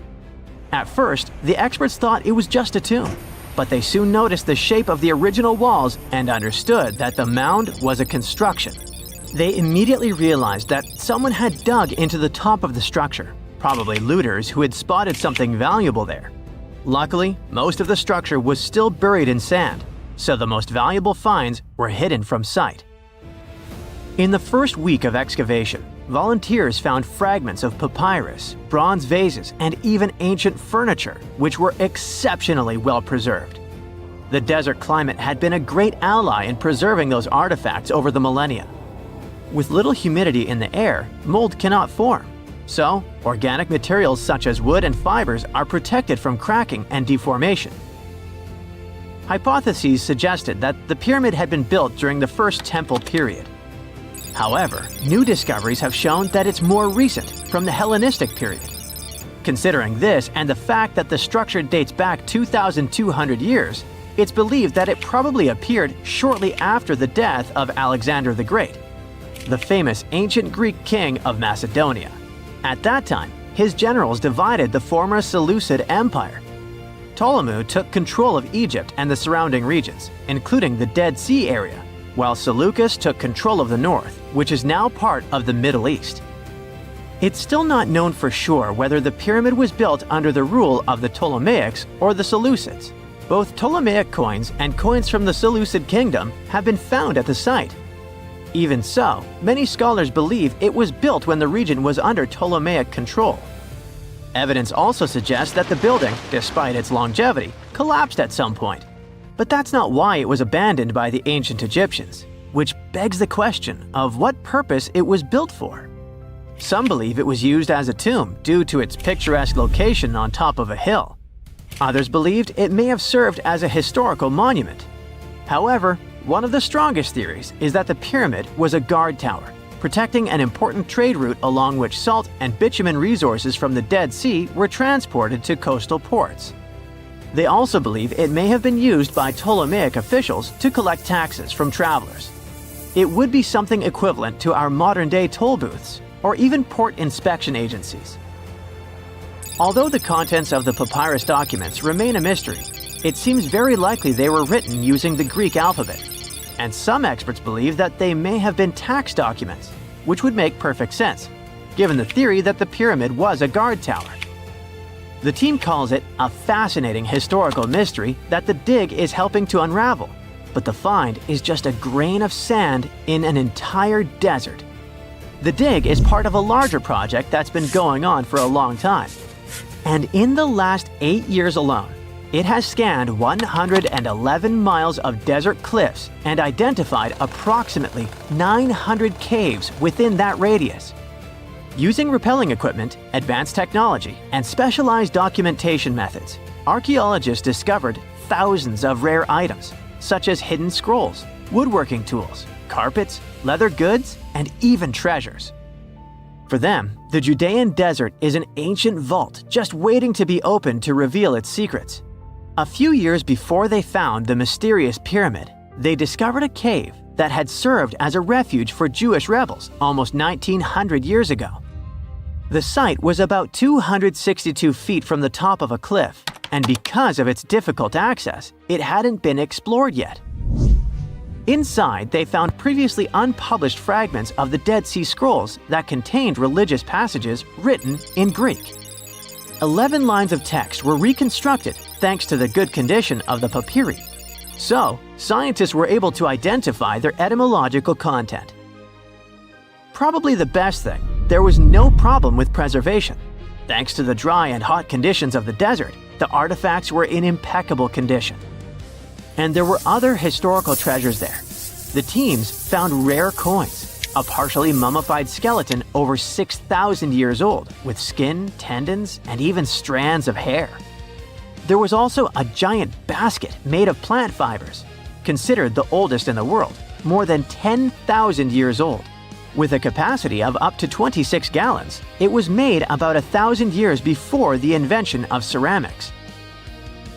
Speaking of historical treasures, there's another one that has caught the attention of the scientific community. A small piece of fabric that is around 3,800 years old. But it's more than just simple fabric.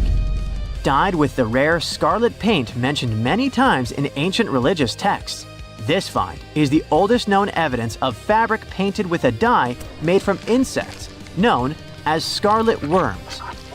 This is where the intense red hue comes from.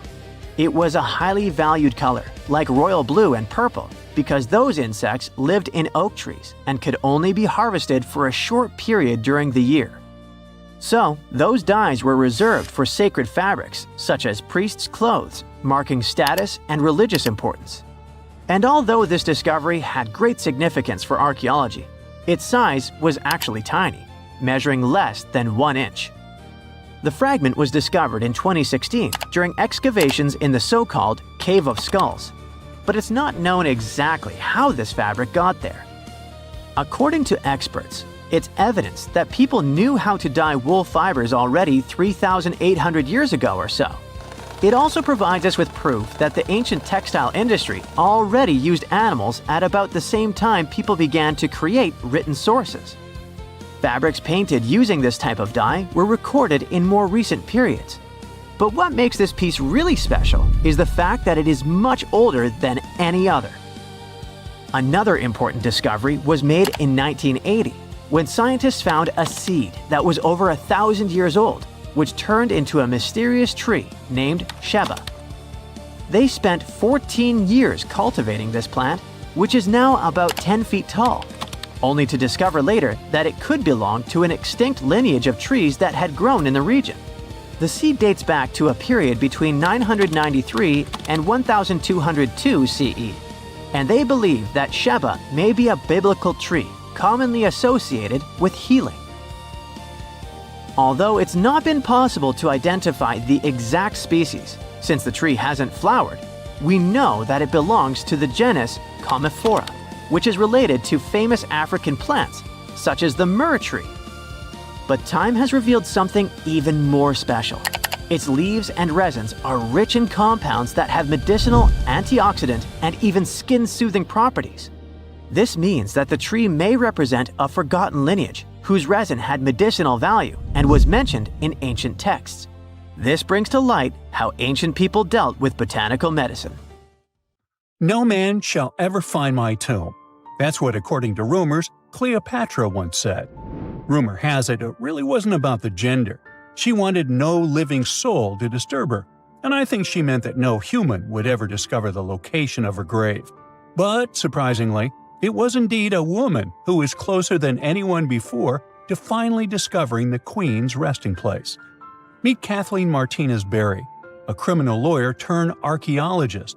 She got so intrigued with Cleopatra's story that she packed her bags and went to Egypt with no official support and even no permission from the authorities. All she had was pure determination to find the Queen's tomb. Now, you could say Kathleen had always been ahead of the game. She skipped grades in school, mastered piano, chess, swimming, and martial arts, and grew up listening to top intellectuals debating in her home. And she even got her law degree at just 19, and archaeology was her side passion. She had never actually been to Egypt, never dug up a single artifact. But her fascination with Cleopatra went all the way back to an argument with her father in 1990. That day, she walked into his library looking for a copy of Antony and Cleopatra by Shakespeare. Her dad, Fausto Martinez, a professor and legal expert, casually called Cleopatra a seductress. Kathleen wasn't having it. She fired back, arguing that history had been totally unfair to Cleopatra. The Romans, she said, wanted to destroy her reputation, and for centuries, people had just believed their version of the story. The debate went on for hours, and in the end, her father admitted maybe he had judged Cleopatra too harshly. That conversation changed everything for Kathleen. From that day on, she read every ancient text she could find, especially Plutarch's account of Cleopatra and Mark Antony. The more she learned, the more convinced she became that Cleopatra wasn't just some queen who fell for the wrong guy. She was a genius, playing a dangerous political game to keep Egypt independent. And the more she read, the more she started thinking, what if everyone had been looking for Cleopatra's tomb in the wrong place? That thought stuck with her. When she was caring for her second child, she earned a master's in archaeology. Multitasking. That reignited an obsession that would take over her life, uncovering the truth about Cleopatra. Even though most experts believe that Cleopatra's tomb, along with the final resting place of 13 other Ptolemaic rulers, lies somewhere beneath modern-day Alexandria, Dr. Martinez has a different idea. She believes Cleopatra was buried at Taposiris Magna, an ancient temple dedicated to Osiris, the Egyptian deity of the afterlife. But she still needed an ancient foundation plate. These plates, about the size of a smartphone, were placed beneath important temple structures and often contained inscriptions explaining when and why the temple was built. If she could find a plate that confirmed the temple was dedicated to Isis, Cleopatra's patron deity, she'd have solid proof that this was the right place to look. Nothing could deter Martinez. She excavated the entire temple site, digging deeper than anyone before her. Her team found coins with Cleopatra's name and face stamped on them. It meant Cleopatra had a direct connection to this site. Then, they uncovered something even more interesting: a tunnel used to bring water to people, leading straight from the temple into the Mediterranean Sea. So, if parts of the temple had already sunken into the water, could Cleopatra's tomb be down there too? Martinez needed proof to convince Egyptian authorities to let her search underwater. And, against all odds, she found the missing foundation plate. On it, the pharaoh offered a large area of Nubia to deity Isis. That was it, the confirmation she needed. The temple was indeed dedicated to Isis, proving her theory wasn't just speculation.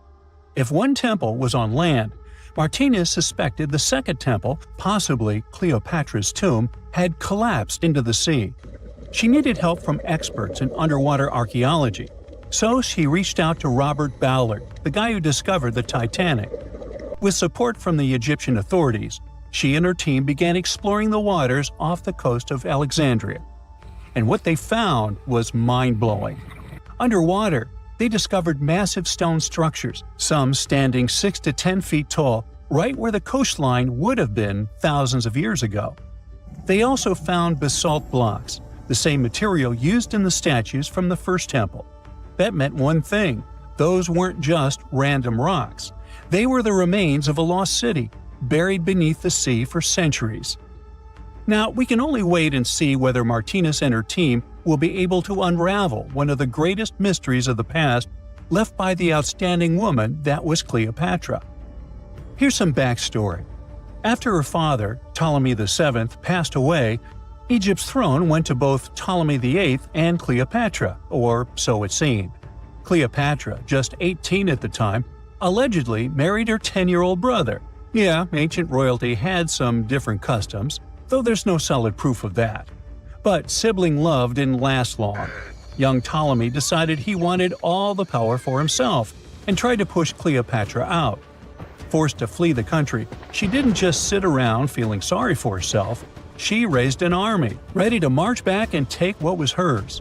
That's how, at 21, she was already in the Sinai Desert, leading an army and planning her return to the throne. Now, by that time, Cleopatra had already been locked in a powerful political, and not only political, alliance with Julius Caesar.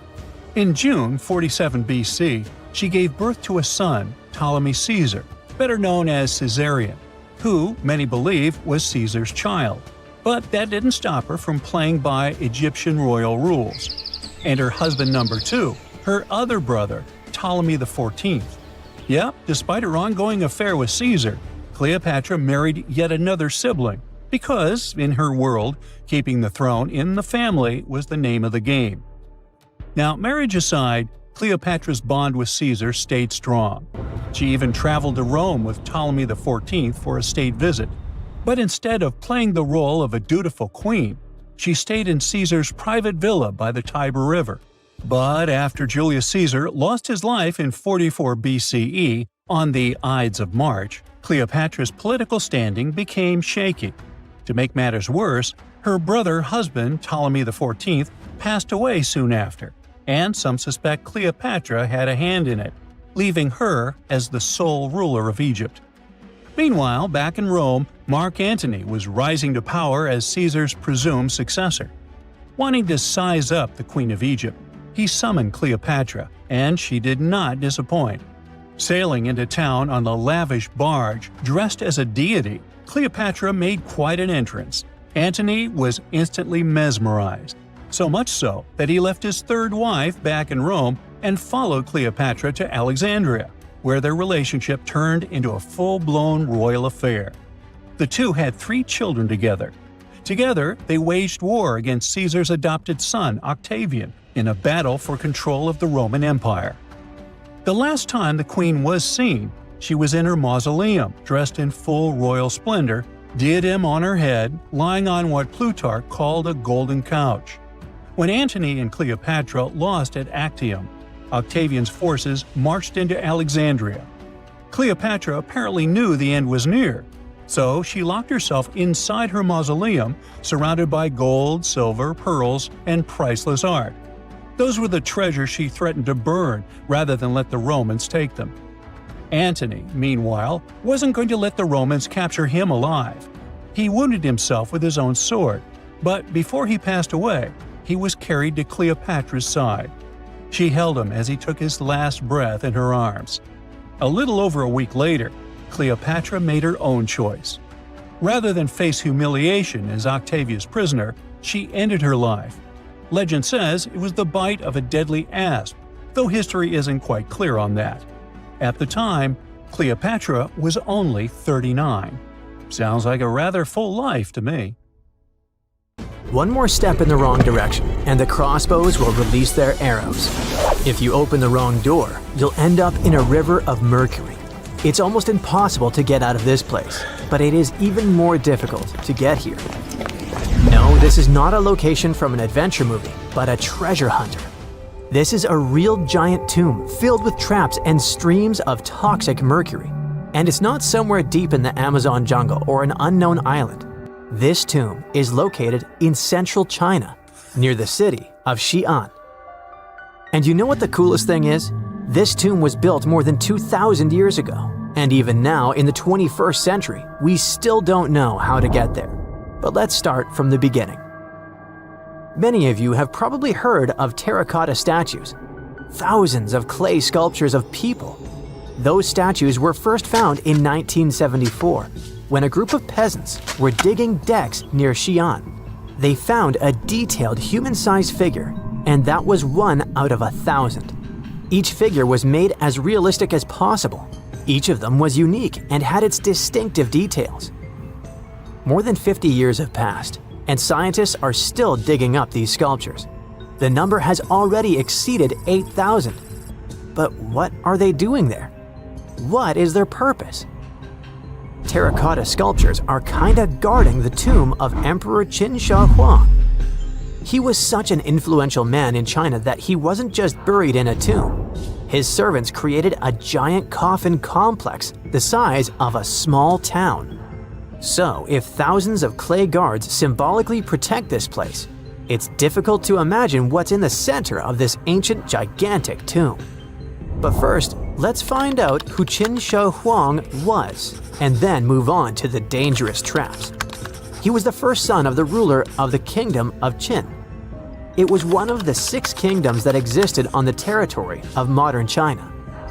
In 2059 BCE, when Qin Shi Huang was born, those 6 kingdoms were independent and separated from one another. Moreover, there was a strong conflict between them that lasted for more than 200 years. But Qin Shi Huang turned out to be the man who managed to conquer and unite all these kingdoms. He became more than just a king. He became the first emperor of China. But how did he complete a seemingly impossible task? Natural disasters, clever strategy, tactics, and skills helped him to conquer the 6 kingdoms. Scientists are still arguing about some of the details of how this happened. All that can be said is that Qin Shi Huang was a very wise and intelligent emperor. So it's not surprising that his burial turned out to be so huge. He was buried in the largest and most luxurious funeral complex in the history of China.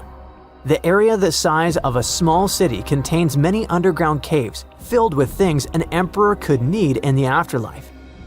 In ancient China, as well as in ancient Egypt, people believed that when an emperor went to the other world, he could take with him those things that were buried with him. Unfortunately, sometimes it could be people, but Qin Shi Huang acted wisely and correctly. He decided to bury clay statues. But the coolest thing is that the architects and builders of this complex made it impregnable. The whole area holds many secrets, historical artifacts, and priceless objects. There's a beautiful place with the emperor's body in the center of this tomb. Imagine how many treasures you can find there. and all of them were meant to remain untouched and unseen by other people. And we probably won't be able to get to them, at least in the near future. Ancient Chinese historian Sima Qian wrote something about the tomb about 100 years after the emperor's burial. He said that this place had dangerous traps inside the tomb that would destroy anyone who dared to enter the tomb. The engineers installed crossbows with loaded arrows and also poured a huge amount of mercury, simulating the movement of rivers. Of course, that was 2,000 years ago, and crossbows probably don't work anymore. But what about mercury? This toxic metal has no expiration date. It's shiny and moves quickly in liquid form. It looks beautiful, but don't touch it. Even a small drop of mercury can cause damage to your body. Inhalation of its vapors or ingestion causes damage to nerves, the liver, kidneys, and many other symptoms. And that's just one drop. Imagine how dangerous rivers of this substance can be. Who knows how much mercury was loaded there by the tomb builders? But even if you dodge all the traps and don't end up in the poisonous river, mercury would still be able to harm you. Its vapors can pass through the cracks in the walls. This means that the entire tomb is probably soaked in this substance. And by the way, this is not just a guess. Scientists have measured the mercury level at the excavation site and found that it's much higher than normal. But why mercury? In ancient China, mercury was considered the elixir of youth, the source of immortality. According to the records, Qin Shi Huang often took pills with this element. Perhaps this was the reason that his life ended at the age of 49. In any case, people can damage ancient structures and artifacts during excavations. For example, archaeologists caused great damage to Tutankhamun's tomb during its exploration. You dig around, but then suddenly the entrance collapses and you destroy vases, scrolls, interior decorations, and other stuff. But even if you do everything carefully, the writing and drawings on the walls can be destroyed by sunlight or oxygen. Places where there has been no fresh air and ultraviolet radiation for thousands of years have their own chemical composition that can be damaged by contact with the outside world. In the 1970s, when archaeologists were excavating terracotta sculptures, the paint pigment fell off the statues because of contact with the sun and air.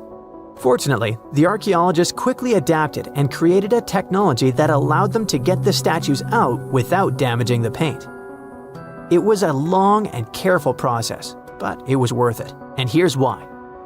According to ancient writings, the emperor created an underground kingdom with a beautiful palace in the center. He decorated the ceiling of this palace with expensive pearls. You know why? To simulate the stars in the night sky. And that's just the ceiling. It's difficult to imagine how the walls, floor, and tomb of the emperor are decorated. Besides, scientists expect to find many other statues that copy the emperor's servants. So, in simple terms, the tomb of Qin Shi Huang is a paradise for archaeologists and historians. But of course, it will take more than one generation before they extract all the treasures. Some experts predict that the excavation of the entire tomb could take centuries. But of course, new archaeological technologies can change everything. For example, non-invasive research methods mean you don't have to enter the tomb. You can see it through a special device. Another idea is the use of muons. Those are subatomic products that appear as a result of the collision of cosmic rays and atoms in the Earth's atmosphere.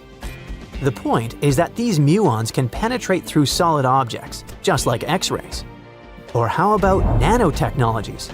Imagine millions of tiny digger robots climbing into a tomb and starting to scan the area. They transmit the data to a computer, and then scientists create a holographic model. It all sounds cool, but to be honest, the charm of archaeology is lost here. It's one thing when you carefully dig up some ancient artifact with your hands, see it with your own eyes, and scrupulously clean it from the ground. And it's completely different when you watch it on a computer screen. But in any case, technologies using muons or some kind of robots ensure people's safety. It's better if a computer falls into a trap than if it happens to an archaeologist. Not many civilizations are as mysterious as ancient Egypt. A powerful empire that lasted over 3,000 years. It gave us pyramids that still stand and myths that still inspire. It's one of the most explored places on Earth, yet somehow, we still find exciting stuff. In Abydos, archaeologists just uncovered a 3,600-year-old royal tomb. It's huge! It has golden hieroglyphs of deities covering the entrance, but the pharaoh's name? It's not there. It's missing. Who was this ruler, and what new chapter could this open in Egypt's story? If there's one place in Egypt where the line between life and demise feels thinner, it's Abydos. To the ancient Egyptians, this was sacred ground. They believed it was the burial place of Osiris, the god who literally passed away, had his remains separated, and came back to life to rule the underworld. Because of that, Abydos became Egypt's spiritual gathering place. Pharaohs built amazing temples here, like the Temple of Seti, famous for its King's List, a wall that has the names of 76 pharaohs carved in it. Pilgrims came from across Egypt, leaving offerings and participating in Osiris festivals, where his demise and rebirth were ritually reenacted. It wasn't just symbolic worship, it was Egypt's version of Comic-Con. But instead of cosplaying superheroes, people reenacted gods coming back to life. Obviously, pharaohs competed to be buried as close to Osiris as possible. Abydos became part cemetery, part holy city, part afterlife insurance policy. Fast forward thousands of years, and we still uncover remarkable stuff around Abydos. That's the case with the recently discovered tomb. In early 2025, a joint team of researchers from the US and Egypt decided to dig beneath a rocky rise ominously called Anubis Mountain. You remember Anubis, the jackal-headed deity who guarded cemeteries. The uncovered royal burial was hidden 23 feet below the surface. Sadly, even though it eluded archaeologists for so long, robbers had already taken away with treasures ages ago. They could definitely tell this was a tomb of someone super important. Similar to how you can walk around a mansion with no furniture but still deduce that someone rich must have lived there. The chamber had mud brick vaults rising over 16 feet. That's taller than a female giraffe standing upright. For something built 36 centuries ago, it still felt enormous. However, when you remember that Egyptians were masters of architecture, nothing seems surprising. So no treasures, no golden mask, and sadly, no name. The cartouche that should have spelled the king's identity was unreadable. Egyptian tombs usually bragged about who was inside. In ancient Egypt, a cartouche was basically a big oval name tag for kings wrapped in hieroglyphs. Think of them as VIP passes that worked in both this life and the next. Without it, your soul couldn't check into the afterlife hotel. That's because to the Egyptians, your name, your ren, wasn't just so your teacher could distinguish you from kids with the same haircut. It was a core part of who you were. As long as your ren survived, so did you. To have your name forgotten was considered a fate worse than passing away. A soul cannot journey without a name. That's why you'd see cartouches all over the place, on temples, obelisks, jewelry, statues, and tomb walls. It wasn't there just for the marketing. It kept the pharaoh's presence front and center everywhere you looked. Imagine building a massive tomb only for 3,600 years later to walk in and go, who is this guy again? Not cool at all. That's why it's fair to imagine our nameless pharaoh haunting the robbers for all eternity. So yeah, cartouche was considered very significant. One of the most famous and mind-blowing examples comes from the tomb of Thutmose III. His burial chamber and sarcophagus were literally shaped like a cartouche. In other words, the entire room was a living architectural symbol of his name. Thankfully, in the recently discovered tomb, not everything was erased. Painted in golden hues at the entrance were two familiar guardians, deities Isis and Nephthys.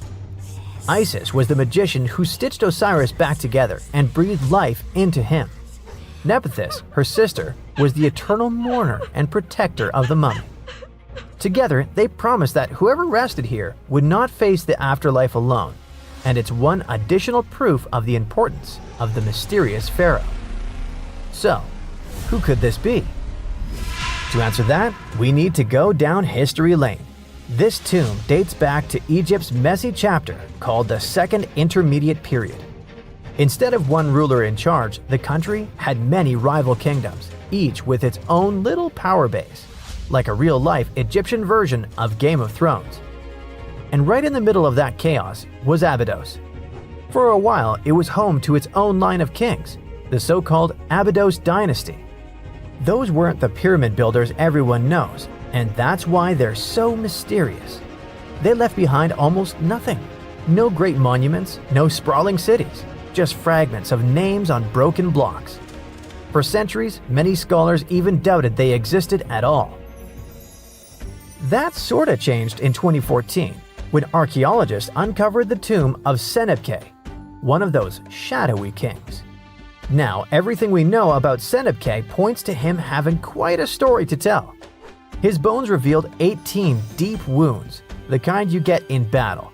He had blows to his skull, back, and hands, and likely lost his life fighting, making him one of the few pharaohs we know who sadly fell in combat. His tomb was modest, with reused artifacts from earlier kings, but it delivered one priceless thing: proof. Until Senebkay, the Abydos dynasty was just a theory. With him, it became real. And that's why the new discovery could be a big deal. The newly uncovered royal tomb at Abydos shares the same layout and style as Senebkay's. It has limestone chambers, mud brick vaults, and protective deities, although it's much bigger.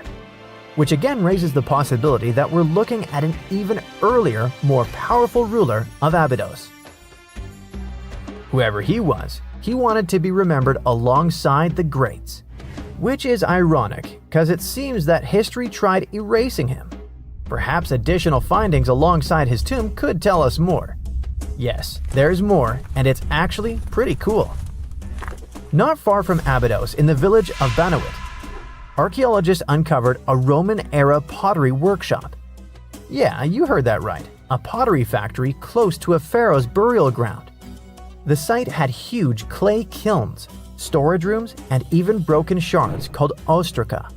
They were basically ancient sticky notes, except instead of shopping lists, those had receipts scratched onto them in Greek and Demotic Egyptian. Little records of everyday transactions, the kind of thing you'd never expect to find near a lost dynasty king. Honestly, the potters missed a chance. Forget boring receipts, they should have been selling Osiris's mugs and Anubis figurines to pilgrims and tourists. But that's not all. It seems that centuries later, during the medieval period, the same ground became a cemetery. Archaeologists found mud brick graves with skeletal remains. This could mean that Abydos kept its aura of significance for hundreds of years after the Age of Pharaohs. So why this hill again and again? Is this place really a getaway to the afterlife? It is, after all, the very place where Osiris is said to rest.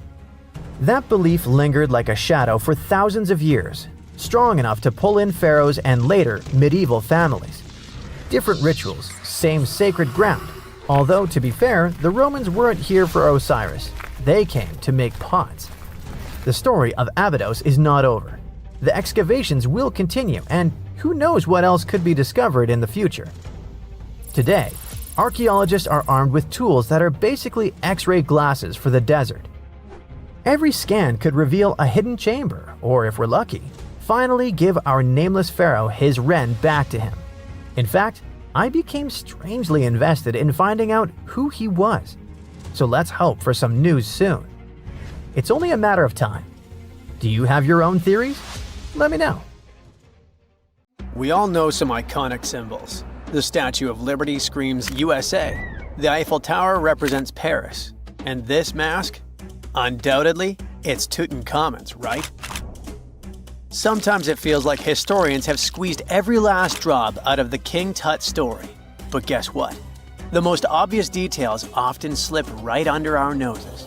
Like the fact that this famous mask didn't actually belong to him, nor was it ever meant for him. Stick with me for the details. Can we get a close-up of that mask? Thanks. See those holes? Yep, they're for earrings. And no, it's not that they had anything against jewelry. But back in ancient Egypt, earrings were typically worn by high-status women or kids. Now, if you know your history, you might say, but Tut was a boy king, wasn't he? You're spot on. He began his reign at just 9 years old. Sadly, that didn't last long as he passed away at a very young age. So when he was 9, he might have worn earrings, but he probably took them off when he hit that no earrings age. Sounds reasonable, right? Actually, not quite. That would have been pretty strange since nobody expected him to pass away young. Certainly not at 9. So no one was preparing a kid's mask for a burial. It's this untimely demise that suggests the mask used was simply the best option available when Tut passed away. There are more clues pointing to the idea that the mask was found in a hurry. Let's think about this. Even though Tut was mummified and his body could wait a bit, his loved ones wanted him to reach the afterlife ASAP. Some experts even believe the paint in the tomb was still wet when it was sealed. But look at his mask. It's a masterpiece. There's no way it was made in a rush. It's way more elaborate than other simpler cartonnage pieces. The renowned mask of King Tut stands 21 inches tall, adorned with precious stones, and features a golden beard that weighs 5.5 pounds, making the entire mask 22.5 pounds. Okay, I'm a bit confused here. So it seems like it was probably a kid's mask, but it had a beard? I've never seen a 9-year-old with a goatee, and I'm guessing you haven't either. Just think about it. A grown man's face compared to a kid's face. Fun fact for you, our faces pretty much stopped growing at the age of 16, so by 19, Tut would have definitely had the face of an adult man. Can you imagine trying to fit a relatively small kid's mask on a grown man? That would have been super embarrassing, and no one would have let that happen. Right, let's dismiss the kids theory. Now, the second option, if you remember, is that the mask could have originally belonged to a woman. This is where the beard theory comes into play.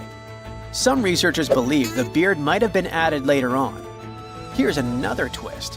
What if the mask was actually made for Nefertiti herself, who ended up maskless? In this case, there are two discoveries. Two birds with one stone. For now, it sounds like a conspiracy theory, I know. But let's give it a shot and delve deeper into the details. So, Tut passed away in around 1323 BCE, probably due to malaria. He had other health issues too, like when he broke his leg, and records suggest he wasn't in the best shape. As for Nefertiti, we have no solid data about her demise. Plus, nobody knows exactly when or where she was buried. The supposed year when she passed away is around 1330 BCE, but she could have lived longer, and the mask was intended and prepared for her. Or maybe they just took her mask right from the burial chamber. After all, they were family. Well, sort of. She was said to be his stepmom, having been married to Akhenaten, who was likely Tut's father. But this is not 100% accurate. Some scientists doubt it. Ah, these ancient Egyptian families. It's hard to keep track of who's who. I know, you're not yet convinced that Tut wore a lady's mask. Let me share one more theory with you. Meet Howard Carter, the enthusiastic archaeologist who discovered Tutankhamun's tomb. It was located in the Valley of Kings outside Luxor and, to everyone's surprise, was nearly intact. When he entered, he noticed something odd. This didn't feel like a pharaoh's burial chamber. It was classy and all, but it had a vibe that suggested it was made for a woman. Typically, Egyptian pharaohs had larger tombs that suited them better, and even more strangely, it was oriented to the right of the entrance. This didn't add up. That orientation was typical for female chambers, which Egyptian queens used. Another red flag was that the chamber appeared to have been built in stages, and all the artifacts, around 2,000 of them, seemed hastily placed there. Even more curious, they looked like they were meant for other royals. Carter discovered this burial site in 1922, but it remained a mystery as to why it was so bizarre. Almost a century later, Nicholas Reeves thought he may have solved the puzzle.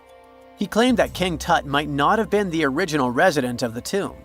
Instead, he suggested that the undisturbed resting place of the legendary Queen Nefertiti could be hidden behind the walls of the boy king's burial chamber. Nicholas studied high-resolution photos for months, meticulously examining every pixel. One day, he focused on detailed scans that revealed the texture of the tomb's walls beneath layers of paint. He spotted what he believed to be outlines of two doorways that had been blocked and plastered over to hide them from view. The more he looked, the more it seemed real. Could it be a tomb within a tomb? Nicholas theorized there was a hidden storeroom behind the western wall of King Tut's tomb, and his chamber might just be the outermost section of a larger corridor-style network of rooms. It all sounds fancy, but sorry to break it to you, Reeves' theory was debunked. To find out if he was onto something, experts had to use ground-penetrating radar to see the unseen. Reeves' idea was that if there were gaps, it could indicate the presence of additional rooms. And at first, in 2015, one expert even thought he had found a hidden room. But the glory didn't last for long. A year later, after double-checking, it turned out there were no hidden doorways. By the way, Nefertiti isn't the only legendary woman from Egypt whose burial site remains a captivating mystery. There's a cool legend about Cleopatra that you might enjoy. It's said that she once declared, "No man will ever find my tomb." Kind of fitting, right? After all, the person who's come closest to uncovering her final resting place is a woman. Fast forward a few millennia after she passed away, and while no man has located it, archaeologist Kathleen Martinez believes she might have cracked the code. She's been on the quest for Cleopatra VII's tomb for nearly 20 years, and recently discovered a bust that she thinks represents the famous queen. However, not everyone is on board with her claim. Some experts argue that the bust doesn't resemble Cleopatra at all. Alongside this intriguing marble statue, Martinez's team also unearthed 337 coins, some of which, less controversially, feature Cleopatra's likeness. But the real part is that it's still not officially confirmed. There's no doubt about the existence of the small bust. It's carved from white marble, fits in one hand, and shows a woman wearing a royal crown, according to a translated statement from the Egyptian Ministry of Tourism and Antiquities. The big question, though, is who it actually depicts. While Martinez insists this statue is a representation of Queen Cleopatra VII, many other archaeologists argue that the facial features don't match, suggesting it likely belongs to a princess instead. Sorry, I can't resist the temptation of breaking the magic for a moment. Some folks believe that the whole idea of "no man will find my tomb" is misunderstood. Even if she did say it, what she probably meant was "no living soul," and it wasn't about gender at all. It can as well be just a beautiful legend. Toodaloo! Most people know that pyramids were built as grand tombs for the pharaohs, designed to ensure they had a smooth journey to the afterlife. The Great Pyramid of Giza, for instance, was constructed for the pharaoh Khufu. But what most people don't know is that this whole pyramid building trend started right here with the step pyramid of Djoser about 4,700 years ago. This massive structure was built for Pharaoh Djoser, a ruler from Egypt's 3rd dynasty. It rises 7 layers high above the ground and stands about 200 feet tall. We think of it today as a phenomenal architectural project. But for ancient Egyptians, the step pyramid of Djoser turned out to be more like a massive experiment, a trial run, if you will, to perfect their building skills before they moved on to even more ambitious pyramids. Reaching new heights is super exciting, but the real mystery is what is going on below the ground. In this pyramid's underground labyrinth, there is a network of tunnels stretching about 3.5 miles long, and some researchers believe these tunnels might have been part of a sophisticated water system that could completely change what we think about pyramid construction. Let's talk about this massive complex located in Saqqara. Surrounding the pyramid, there's what's known as a dry moat, a continuous trench that is up to 164 feet wide and almost 2 miles long. It forms a sort of rectangular shape around the pyramid. This trench has an average depth of about 65 feet. Now, if you were to add up all the earth and rock they dug out to create this moat, it would be about 10 times the volume of the step pyramid itself. For the longest time, people just assumed this trench was nothing more than a huge quarry, a place where they dug up stone and clay to build the step pyramid. Makes sense, right? But when you take a closer look, it doesn't add up. The trench is too narrow and deep to be practical for mining, and its layout doesn't match anything we know about ancient Egyptian quarrying methods. Plus, some sections of the trench are actually covered with a rocky ceiling, which would have made it nearly impossible to use as a quarry. Another theory suggests that the dry moat had some kind of spiritual significance. Maybe it was a sacred place, where souls of nobles gathered to serve the late king in the afterlife. There are even niches in the walls that work as a hint at this spiritual function. But most researchers believe that this purpose likely developed much later, long after the complex was built for Djoser. So, what was the moat really designed for? In 2020, a researcher came up with a pretty intriguing idea. It is possible that this trench was actually designed to collect and manage water, especially after heavy rainfalls. Now, that makes sense when you consider the location. The moat sits in an area that could easily have been flooded by runoff water from nearby plains. This could also explain why the trench wasn't used for new graves until much later when the climate became drier and less prone to flooding. The story becomes even more intriguing, as this trench appears to be part of a larger, more complex hydraulic system within the Djoser complex. It is like the trench has several compartments, carefully carved out of the rock and connected by tunnels. These compartments likely served as a part of a water treatment system, where water would flow from one compartment to the next, getting cleaner as it moved along. Now, here is where things start to tie into the pyramid itself.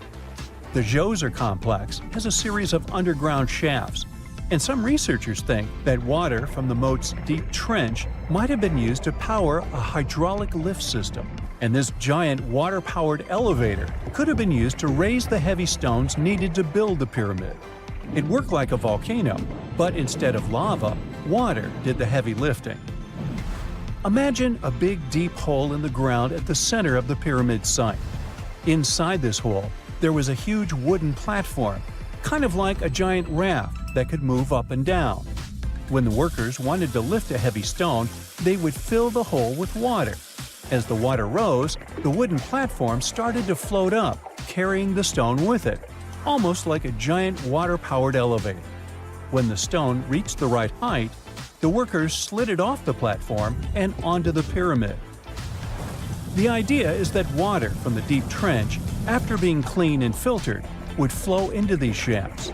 A massive float, possibly made of wood, would then rise as the water filled the shaft, lifting the stones up to where they were needed for construction.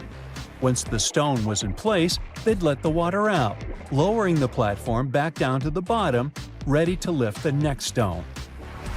This fancy hydraulic lift system could have been a game changer, making the whole building process a lot faster and more efficient without using a lot of workforce. It is like the ancient Egyptians were already embracing the whole idea of work smarter, not harder. But of course, not everyone is on board with this theory. Some experts argue that the area where the step pyramid of Djoser was built couldn't have held enough water from occasional rains to maintain such a fancy hydraulic system. The main theory suggests that, in the past, there might have been some kind of lake nearby that would have filled up after a period of rain, and this lake could have supplied water to the complex's hydraulic system. But there is no mention of such a lake in any ancient Egyptian writings, so it might be more of a what-if situation than a reality. And then there's the issue of the hard work itself. Remember when I said this method could have allowed the ancient builders to raise stones with far less effort? Well, that might not be entirely true. According to some experts, just building this hydraulic device would have required a lot more heavy work than simply moving the stone blocks using good old-fashioned manpower. And let's not forget, the step pyramid of Djoser is like a baby pyramid compared to those that came later. The stones used for Djoser's pyramid weighed, on average, about 660 pounds each, which is nothing compared to the more than 2.5-ton blocks used later for the pyramid of Chephren. If this cool water lift theory gets completely ruled out, we still need to explain how this pyramid was built in the first place. To answer that, we need to rewind a bit and talk about the original plans. See, before Djoser's tomb became a pyramid, the idea was to construct a simple mastaba. This type of tomb was pretty common in earlier periods, a flat-roofed, rectangular structure with sloping sides. But after the original mastaba was finished, they decided to expand it a bit by adding more layers on top. And then they added even more layers, until the construction reached 6 distinctive steps, each one smaller than the previous. And they probably did all this by raising those heavy stones using ramps, not a water-powered elevator. There is still so much we don't know about the step pyramid of Djoser. More research is definitely needed to fully understand how this system worked, or if it even existed at all. But the idea of using water to help build the pyramid adds a whole new layer to our understanding of ancient Egyptian engineering. It's a powerful reminder of just how clever and resourceful those builders were, using the natural landscape and the power of water to create one of the most iconic monuments in history. 2 centuries ago, a 31-year-old Frenchman stormed into his brother's office in Paris. He had only one thing to share. "I've got it!" The man was so excited that he immediately collapsed. He spent the next 5 days in bed recovering his health. Who was this mysterious person, and why was he so thrilled? Jean-François Champollion made one of the greatest scientific breakthroughs in human history. He had cracked the code of Egyptian hieroglyphs. This enabled scientists to finally unravel the secrets of this ancient civilization.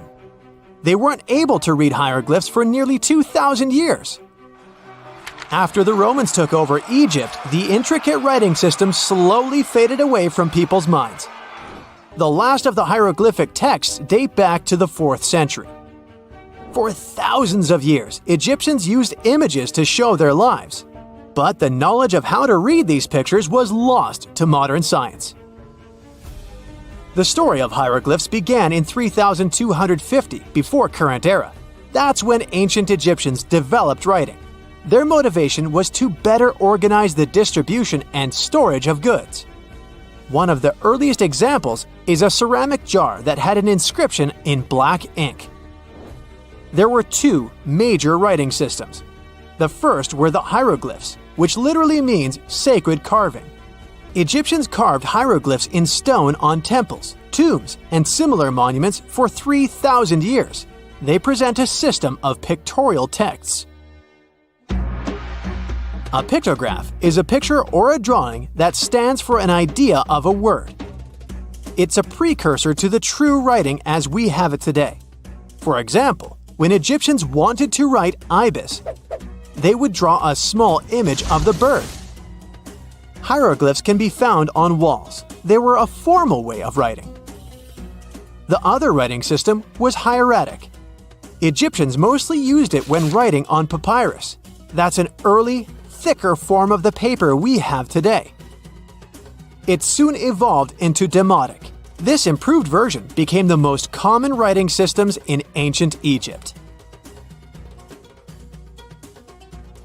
Then, in the early 4th century BCE, Alexander the Great took control of Egypt. This was the time when the Greek Ptolemaic dynasty ruled the country. You've probably heard of the last ruler of this dynasty, Cleopatra. During her time, Egyptian Demotic and Greek were used side by side. The two started mixing, and by the year 100, a new language emerged, Coptic. It slowly replaced the ancient writing system. Only Egyptian priests used hieroglyphs for the next couple of centuries, and then their meaning was lost to history. But not forever. Arabs were the first who tried to solve the mystery of the hieroglyphs. Medieval travelers came across these strange symbols and wanted to understand their meaning. they consulted speakers of Coptic and translated text from Greek and Latin into Arabic to break the code of the hieroglyphs. During the Renaissance, Europeans also became fascinated with the legacy of ancient Egypt. Scholars from the Old Continent believed that hieroglyphs were a group of symbols as opposed to a written language. This was all about to change in 1799. A year earlier, Napoleon, the famous French ruler, arrived in Egypt. His subordinates constructed a fort that dated back to the 15th century. Rashid, or Rosetta, was a port town in the northeast of Egypt, near Alexandria. One section of the old fortification wall contained an interesting slab inside. The stone tablet was made of a granite-like rock. It was just 40 inches high and 30 inches wide. It contained 3 distinctive sections of text carved into it. The letters were in 3 scripts and 2 languages: hieroglyphs, Demotic, and Greek. It was a fragment of a larger ancient stela.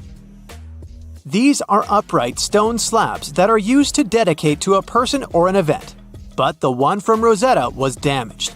2/3 of the hieroglyphic text on the top was missing. The bottom Greek text lacked a cornerstone. The only fully preserved section was the writing in Demotic in the middle of the slab. It eventually ended up in the British Museum. The scientific community was intrigued, and the race was on to decipher it. Prints and casts of the slab went out all over Europe. Scholars already knew ancient Greek, so in theory, this shouldn't have been so hard. The first people who saw the Rosetta Stone thought the process would take 2 weeks. In the end, it took 2 decades. The main issue was the fact that hieroglyphs and spoken ancient Egyptian didn't have a connection anymore. Scientists didn't know what sounds the letters on the slab corresponded to. Imagine if English disappeared 1,000 years in the future. Then someone finds a tablet with the word dog. At first, they wouldn't know how to read the word or the individual letters. Even if they figured out how to pronounce the word, they wouldn't know its meaning. This is what linguists were dealing with in the case of the Rosetta Stone. The careful study of the artifact produced another find. The texts weren't direct translations of each other. They both described the same event, but in different words. It was like you saw a movie with 2 friends, and then all 3 of you wrote different reviews about it. The original text was probably in Greek, but the translators added extra words to make it sound more Egyptian. An English physician and physicist, Thomas Young, made the first great breakthrough. He knew that the name Ptolemy appeared several times in the text based on the Greek translation. This wasn't an Egyptian name, so it was impossible to represent it with a single image. The only way to spell out this Greek name was to use symbols that sound like it when produced. This is called transliteration, and we have it today as well. This is how foreign-sounding words are written down in Chinese or some Slavic languages. Young focused on sets of hieroglyphs in oval frames. These are called cartouches. He experimented a bit but finally discovered that one of them read, Ptolemy the Great. The individual hieroglyphs that made up this name corresponded to sounds needed to produce it. This is where our mysterious man from the beginning of the video enters the picture. Champollion picked up where Young left off. He knew Coptic, so the Frenchman was able to determine what many other hieroglyphs sounded like. The eureka moment was close. It came while he was studying a cartouche from a site dedicated to Ramses II. It had 4 symbols. The last 2 were the same. He determined this was the sound S. The first symbol was the sun. This is Ra or Re in Coptic. So the cartouche read Ra something SS. Can you already guess the name? Of course, it's Ramses. This breakthrough finally cracked the code. Ancient Egyptian wasn't a mishmash of cool-looking images. It was a phonetic language that Jean-François Champollion discovered in September of 1822. The stone slab is today known as the Decree of Memphis. The Egyptian council issued it in this city in the year 196 before current era. In it, they expressed their loyalty to the pharaoh. They erected identical stelae in temples all across Egypt. The Rosetta Stone was just one copy of them, but its content is less important than the fact that Champollion's translation gave these ancient peoples their voice again. During the 1800s, European scholars didn't think that the Egyptian civilization was much older than classical Greek or Roman. Now that scientists could read hieroglyphs, a whole new chapter of human history opened. One of the most famous finds in the history of archaeology happened in 1922. That's when the British archaeologist Howard Carter discovered the tomb of Pharaoh Tutankhamun in Egypt's Valley of the Kings. The whole world admired King Tut's golden mask. But without Champollion's pioneering work, it would be impossible to know who its owner was. The young pharaoh's cartouche is phonetic. For instance, you pronounce the pictograph of a chick as the vowel U. The symbol for the key of life is an ankh, and there is a shepherd's crook in the end. It symbolizes the word ruler.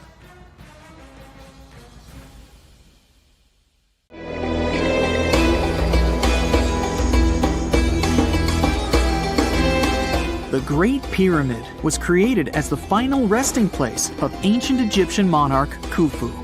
According to legend, French leader Napoleon entered the Great Pyramid and came back out looking shaken and super pale. He never revealed what he saw inside, but whatever it was is said to have affected him for the rest of his life. When Napoleon entered the pyramid, he would have walked through a super tight and ascending passageway. He'd then go through another passageway known as the Great Chamber. This corridor would have been much taller than the previous one and would have cobbles too. He then reached the King's Chamber, the centerpiece of the Great Pyramid, which was lined with huge blocks of granite. But it wouldn't have looked as grand as we might imagine. There are no hieroglyphics decorating its walls, as Egyptians only began decorating the burial chambers of pyramids much later on. The pharaoh's tombs deep inside the pyramid would have also been filled with treasures, from chunks of gold to the world's most expensive jewelry. But this would have all been looted a long time ago. The only thing that probably would have been left in there would have been a huge sarcophagus, which would have once contained the king's mummy. He'd also have to walk past the queen's chamber. This room most likely didn't hold any queens though, as pyramids were usually only built for one person. There are mysterious tunnels leading from here. To this day, no one is really sure what they're there for. And that's not the only mysterious and creepy thing Napoleon may have encountered, as stories of pharaohs leaving ancient curses on pyramids go way back. Many pyramids had warnings written on the outside, telling of horrifying things that would happen to those who entered and disturbed the peace. We might not know what exactly Napoleon found in the Great Pyramid that scared him so much, but we know for sure what was found in Tutankhamun's tomb. Tutankhamun was an ancient Egyptian pharaoh who was only 8 or 9 years old when he took to the throne. He became a cultural phenomenon when his tomb was discovered almost completely intact in 1922. His pyramid sits in the Valley of Kings in Thebes, modern Luxor, which is in Egypt. Unlike the Great Pyramid, Tutankhamun's tomb was covered in beautiful wall decorations. The walls told the story of how he would travel to the afterlife through the underworld. Egyptians believed all people would have to take this journey, so they would fill their tombs with objects and paintings to help them get there. There'd also be spells painted on the walls. They believed this would help people pass over to the next realm. The journey would be pretty long, and for that reason, the ancient Egyptians would also fill the pyramids with food. Tutankhamun's pyramid was filled with 8 fruit baskets. They even found something called gingerbread fruit in there. The rooms were jam-packed with furniture, statues, clothes, and staffs, amongst a whole bunch of other things. You'd likely find a lot of clothes and expensive jewelry in the pyramids as well. The ancient Egyptians wanted their ancestors to travel in style to the afterlife. They put Tutankhamun in his final resting place with over 50 pieces of clothing, all of the highest quality. There were tunics, scarves, gloves, and headdresses, and a ton of jewelry. Bracelets, pendants, necklaces, rings, and scarabs for protection were all found inside. Each of them was made of gold or precious stones. There were also fans made of ostrich feathers to keep the old pharaoh cool in the hot Egyptian sun. But the temperature inside the pyramids never actually went above 68 degrees Fahrenheit. The ancient Egyptians developed a super cool air conditioning system that we don't fully understand even today. Tutankhamun's pyramid also contained 130 walking sticks made from ebony, ivory, silver, and gold to help him on his journey. There were 3 chariots hidden away in case he got tired of all the walking. They also put 11 boat paddles inside, but there was no sign of any boat. The pyramids would be littered with the pharaoh's favorite scents and perfumes. During the excavation of Tutankhamun's pyramid, it quickly became clear that it had been robbed during ancient times. There was damage to doors and traces of oils left in empty jars. It looks like someone raided the pyramid for gold and the scents, perfumes, and oils that had been left for King Tut.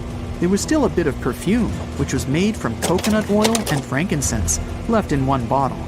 It seems like Pharaoh Tutankhamun loved board games. There was an ivory traveling set of senet in his pyramid. Although we don't know for sure exactly how to play it, we have figured out it was sort of an ancient Egyptian version of backgammon. It looks like it was a 2-player game where the goal was to knock your opponent off the board. Not really sure who Tutankhamun's mummy was supposed to play with, though. The ancient Egyptians had some rituals that may seem pretty strange to us. For example, they used to shave their eyebrows off if they ever lost a cat. So it's not too surprising they put some really weird things inside pyramids. Archaeologists discovered a collection of mummified cats and scarab beetles in pyramids that date back more than 4,000 years. They were found in the pyramids of Saqqara, which is south of Cairo. They also found a bunch of makeup kits and mirrors inside. Makeup was worn proudly by both men and women in ancient Egyptian times. Eyeliner was the most popular cosmetic. The Rosetta Stone was one of the best discoveries ever made in pyramids. It was found by our man Napoleon Bonaparte and his team. It's a black granite rock that dates back to 196 BCE. It's transcribed in Greek, Demotic, and hieroglyphic. When it was translated in 1822, we got the key to understanding ancient Egyptian hieroglyphics for the very first time. The discovery of Queen Hatshepsut's mummy in 1903 changed our understanding of the Egyptians forever. After she had passed away, her successor, Thutmose III, removed most of the evidence of her reign, so we basically knew nothing about Egypt's first great female leader. She's now gone on to become one of the few and most famous female pharaohs of Egypt. Pharaoh Khufu even had a fully fledged boat in his pyramid. Archaeologists uncovered more than 1,200 pieces of a giant boat near the Great Pyramid at Giza. They reassembled the boat, and it's a whopping 144 feet long. It's most likely a solar boat, which was designed to carry the resurrected king with the deity Ra. Fun fact, the Pyramid of Giza is the last remaining of the 7 wonders of the ancient world. The other 6 are the Hanging Gardens, the Colossus, the Temple of Artemis, the Mausoleum, the Lighthouse, and the Statue of Zeus. This pyramid was also the world's tallest man-made structure for 3,800 years, and it's the biggest pyramid in Egypt.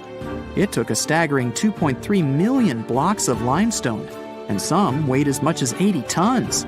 It took an incredible 100,000 laborers and a whopping 23 years to build. Its original height was a mega 480 feet. In 2017, archaeologists discovered something weird about Egypt's Great Pyramid. There's a hidden void that's at least 100 feet long, and no one really knows why it's there or what's actually inside it. The weird void is the first inner structure discovered within the 4,500-year-old pyramid since the 1800s. Scientists used cosmic rays to detect the massive hole, but are still no closer today to finding out what's inside.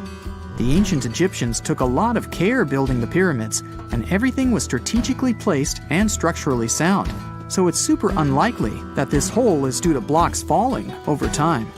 Loads of pyramids also contain small model figurines called ushabti. These represented attendants. They believed they would come to life to serve the pharaohs in the afterlife. But it's amazing that all this stuff actually fit inside.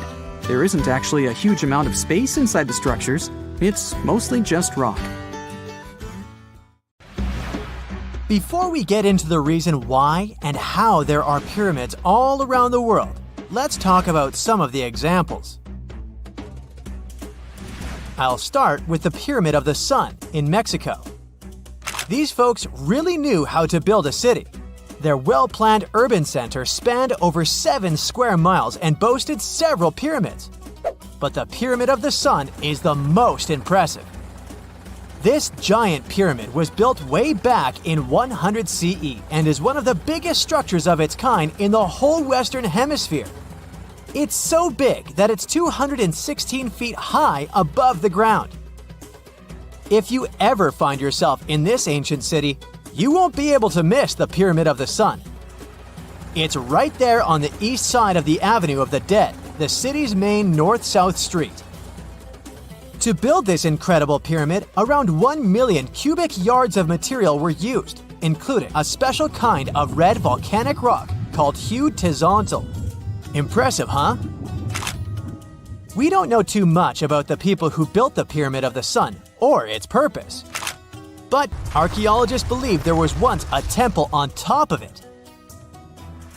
When explorers went below the pyramid in the 1970s, they found a bunch of cool tunnels and chambers. In 2011, they even found a secret stash of clay pots, obsidian pieces, animal bones, human figurines, and a mask. Who knows what other secrets the pyramid is hiding?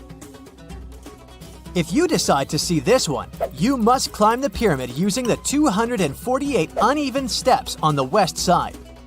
Watch your step. Sudan got some pyramids too. Nubian pyramids aren't as big as the ones in Egypt, but they still got around 200 of them. These ancient pyramids have been home to the tombs of the pharaohs of the Meroitic Kingdom for almost 1,000 years, who ruled Egypt from Nubia to the Mediterranean Sea. The pyramids at Meroe were constructed using granite and reddish sandstone. Oh, and did you know that Sudan has more ancient pyramids than Egypt? The Kushite pyramids depict the indigenous architecture and burial traditions of Nubia's Napata and Meroe kingdoms, which ancient Egypt influenced. Meroe, the burial site of over 40 queens and kings, is the most extensive Nubian pyramid site. The tomb walls depict mummified royals bedecked in jewelry, their wooden caskets containing bows, quivers of arrows, and other artifacts pointing to the Meroitic relationship and trade with Egyptian and Greek civilizations. So if you're looking for some ancient tombs to explore, you may consider skipping the crowds in Egypt and heading on down to Sudan. Let's fly to Iraq to see some more pyramids. Ziggurats have fancy receding layers and tiered temples. Instead of a smooth exterior, it has tiers like a cake. Perfect for all the important work and rituals that went on inside. You can find these towering structures scattered throughout Iraq and Iran, and they're a real testament to the power and skills of the people who built them. One of the biggest and most impressive ziggurats is the ziggurat at Ur. It's basically a giant rectangular pyramid that stands a whopping 70 to 100 feet tall, with 3 levels of terraces and a temple on top. Can you imagine how many baked bricks it took to build that thing? Try 720,000 for just the lower portion. This particular ziggurat was built for Sumerian king Ur-Nammu. Similar to other ones, this pyramid has been around for thousands of years, so it got a little rough around the edges. Thankfully, the Babylonian king Nebuchadnezzar II and some archaeologists came to the rescue in the 6th and 20th centuries respectively, and now you can find this near Talil Air Base. The ziggurat at Ur was built in 2100 BCE by King Ur-Nammu for the moon deity Nana. It was the tallest building in the city, and you could see it from miles around. It was like the medieval cathedral spire of its day. People would come here to bring their agricultural surplus and get their food allotments and seek spiritual nourishment.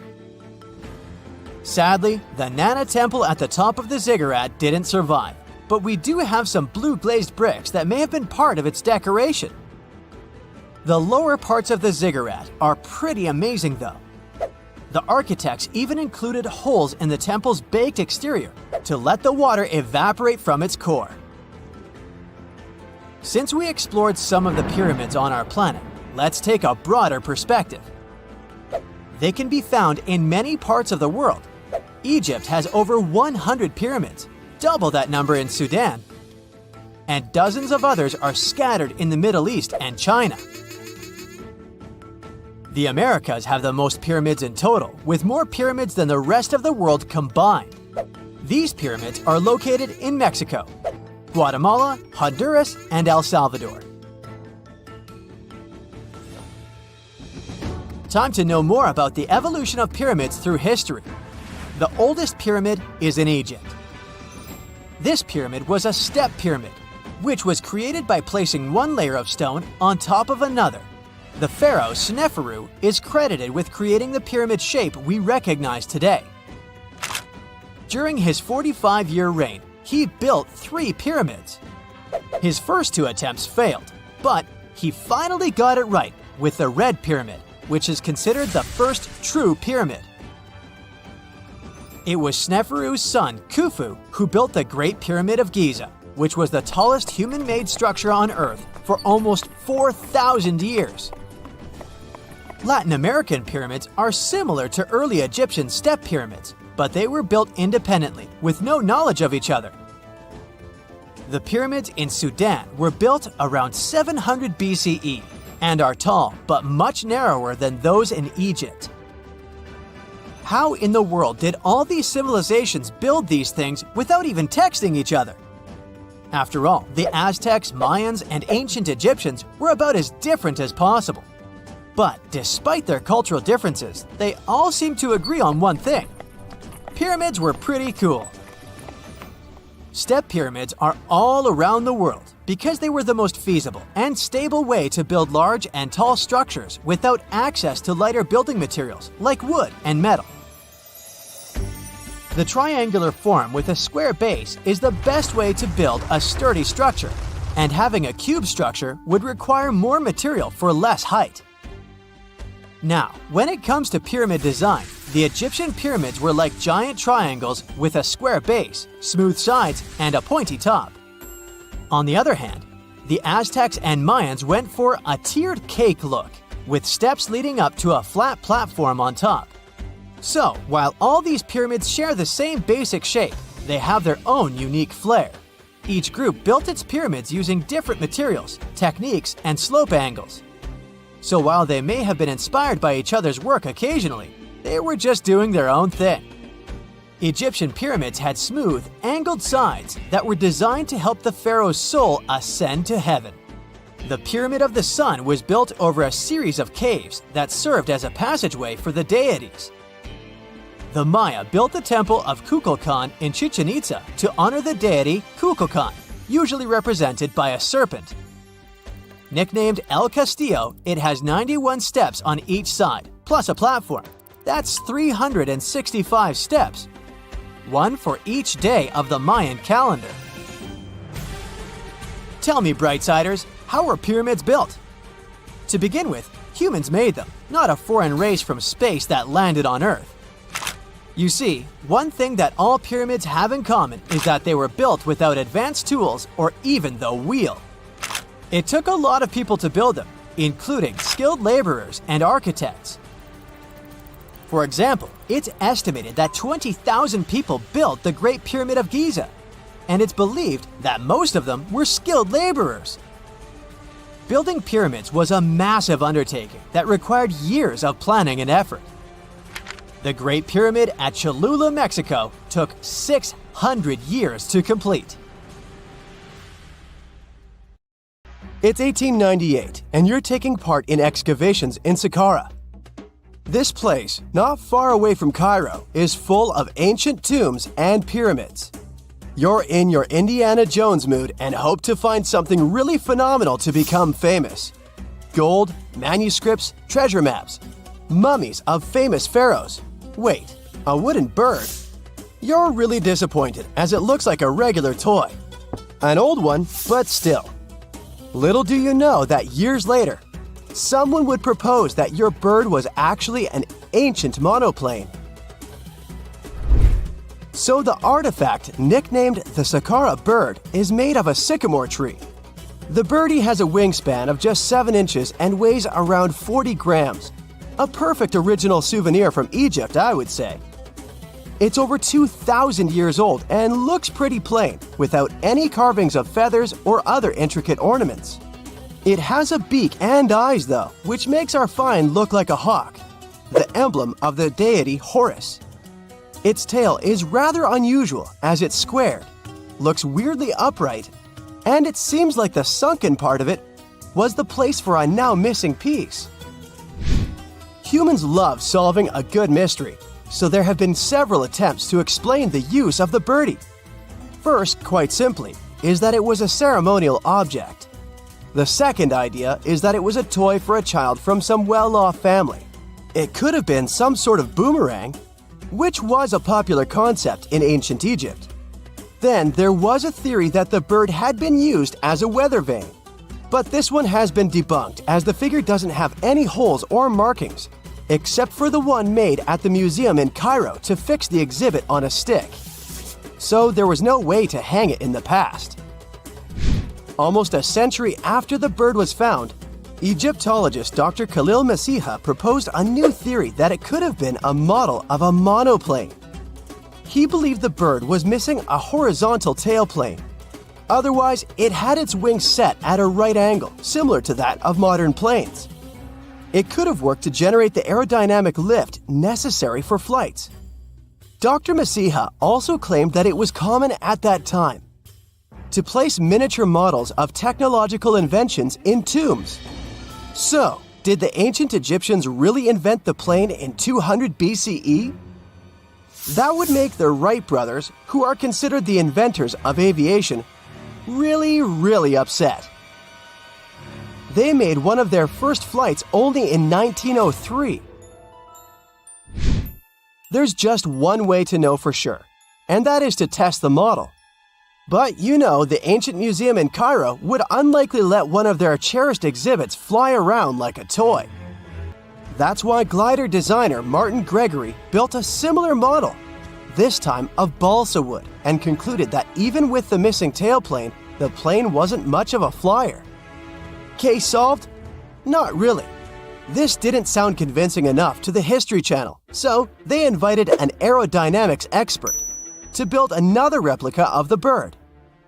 He tested it in weather conditions similar to those in Egypt and was impressed with the little plane's abilities. So, if they did invent the prototype of a plane back in the times of pharaohs, it would be a good example of an oupart. That's an out-of-place artifact, an object that's way ahead of its time in terms of technology or history. And the Saqqara bird isn't the only example of such a revolutionary concept. In 1901, a group of divers retrieved the Antikythera mechanism from an underwater shipwreck near the Greek island of Antikythera. It's been dubbed the world's first analog computer, and it's currently dated around 100 BCE. The bronze mechanism could tell the position of the sun, moon, planets, and stars, as well as the lunar phase, the dates of upcoming solar eclipses, and even the speed at which the moon moves through the sky. No one's sure who used it and how or where it was made, but it's obvious that it's extremely precise and way too advanced for its time. The first flushing toilets in the world were invented in the middle of the 20th century. Just kidding. The ancient Minoans on the Mediterranean island of Crete and the Indus Valley civilization both came up with this brilliant invention at the same time, around 4,000 years ago. The plumbing and sanitation were so well done that no one managed to design anything better until 2,000 years later. One ancient Minoan lavatory was discovered at the Palace of Knossos. It looks like it had a wooden seat set over a tunnel that directed water from a rooftop reservoir to an underground sewer. Other varieties got water from jugs. Only the super rich people could afford all this glory. So if you wanted to shop for real estate back then, the flushing toilet would be a telltale sign you were in the rich neighborhood. Automated doors became a cool, seemingly new invention back in 1931. But the technology behind them is actually much older. Think the 1st century CE old. Mathematician and engineer Heron of Alexandria came up with a hydraulic system to open and close temple doors. To bring it into action, you need to light a fire to produce heat. There was a brass pot under the fire, half filled with water. The inventor connected the brass pot to containers that acted as weights. When the fire was burning, the water moved into the containers. They went down and pulled the ropes. It was nothing like a supermarket door that opens in front of you before you even have time to think. Heron's door took hours to open, and there was no way to stop the process. That's why they only opened the doors once a day before people entered the temple, to add some mysticism at the temple during ceremonies. Spooky. Looks like the first ever battery was invented in Baghdad around 2,000 years ago. A German archaeologist found this oval-shaped clay jar in 1938. Scientists are still not sure what purpose it served and who exactly invented it. There is a theory that it was used for electroplating objects with precious metals. When they filled it with a weak acid like vinegar, the battery produced around 1 volt of electricity. Another theory says it was a vessel for sacred scrolls. Would you like to buy contact lenses designed by Leonardo da Vinci himself? In 1508, he invented a glass lens with a funnel on one side. You were supposed to wear it with water inside to improve your vision. Sounds a bit uncomfortable, doesn't it? So, around a century later, French scientist René Descartes decided to improve the idea and make the cornea contact the future lenses. Contacts because they contact your eyes, get it? The glass tube with liquid did help improve vision, but blinking was sadly impossible. 2.5 centuries later, new technologies in the glass industry let scientists design contacts that would fit in the eye and even let the wearer blink. Thanks, guys! Still, those lenses were made of heavy blown glass and didn't let the eye breathe. About 50 years later, contacts became plastic. Lightweight, unbreakable, and scratch-resistant, but still covering the entire eye. And then, in 1948, an English optical technician accidentally sanded down a plastic lens and figured out they'd still be in place even if they covered only the cornea. Imagine you're living in 19th century London and need to send a message to New York. It would have taken about 10 days to get there by ship. So when delivery time went from days to hours in 1858, it was a true sensation. The first message was sent by Queen Victoria herself. It was all made possible thanks to the transatlantic telegraph cable, running under the ocean. Sadly, the new cool invention only lasted a few weeks. It took years to bring it back to life. X-rays are a type of invisible radiation that can pass through our bodies and objects. They're very important in the field of medicine because they allow doctors to see inside our bodies without having to perform surgery. Now, let's dive into how X-rays work. They're a kind of electromagnetic radiation, just like light or radio waves. However, they have much higher energy than light, which makes them able to go through objects that light cannot. Imagine you have a powerful flashlight. If you try to shine it through a wall, the light won't go through because the wall is too thick. But these rays have enough energy to go through walls and even our bodies. The discovery of X-rays happened by accident in the late 19th century. A scientist was experimenting with cathode rays, which are a type of radiation. He was working in his lab and noticed that a nearby fluorescent screen started to glow, even though it was not directly exposed to the cathode rays. he realized that something invisible was causing the fluorescence, and he named it X-ray, because X is the mathematical symbol for something unknown. He continued experimenting with such rays and discovered that they could pass through many objects, like flesh and bones, but not through denser materials like metal. He also found that X-rays could create images on photographic plates, just like a camera takes pictures. The way this works is quite fascinating. Imagine you're standing in front of a bright light and you hold your hand in front of your face. Your hand blocks the light and you can't see through it. But if you place a sheet of tissue paper in front of your hand, some light will pass through, and you'll be able to see the outline of your hand. X-rays work in a similar way. When a doctor wants to take an X-ray of a part of your body, they will ask you to stand or lie down next to a machine. This device has a special plate that can capture the image. Let's say the doctor wants to further examine your arm. They will place the X-ray plate on one side of your arm and the machine on the other side. Then, the machine will produce a controlled burst of X-rays that pass through your arm. Remember how we talked about the tissue paper allowing some light to pass through? Well, in this case, some of those X-rays will go through your arm, while others will be absorbed or blocked by the denser parts of your body, like bones. The plate captures the X-rays that pass through your arm, and it creates an image. This image shows the bones and other structures inside your body, allowing the doctor to see if there are any problems or injuries. Now, you might be wondering why X-rays can pass through some things but not others. It has to do with the density and composition of the objects.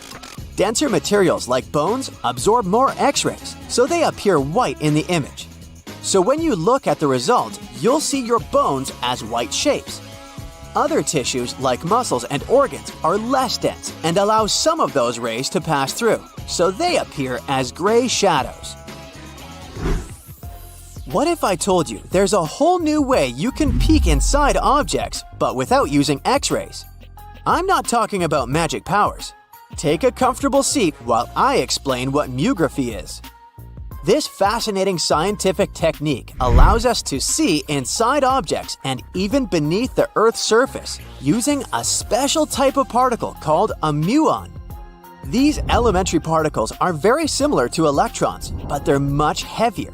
They are created high up in the Earth's atmosphere when cosmic rays, which are particles coming from space, collide with the air molecules. Now, muons are special because they can pierce through different materials. They can pass through rock, soil, and even buildings. Scientists realized this potential back in the 1950s when they were studying cosmic rays and noticed that some of the particles could pass through thick materials. The first myography experiments took place in the 60s. Specialists discovered that muons can be detected using special devices called muon detectors. These detectors are usually placed underground or in specially designed laboratories to shield them from other particles and background radiation. Now let's dive into how myography actually works. Imagine you have a large object, like a pyramid, a mountain, or even an ancient statue, and you want to see what's inside without damaging it. First, detectors are positioned around the object or in the area you want to examine. These detectors are sensitive to muons and can track their paths.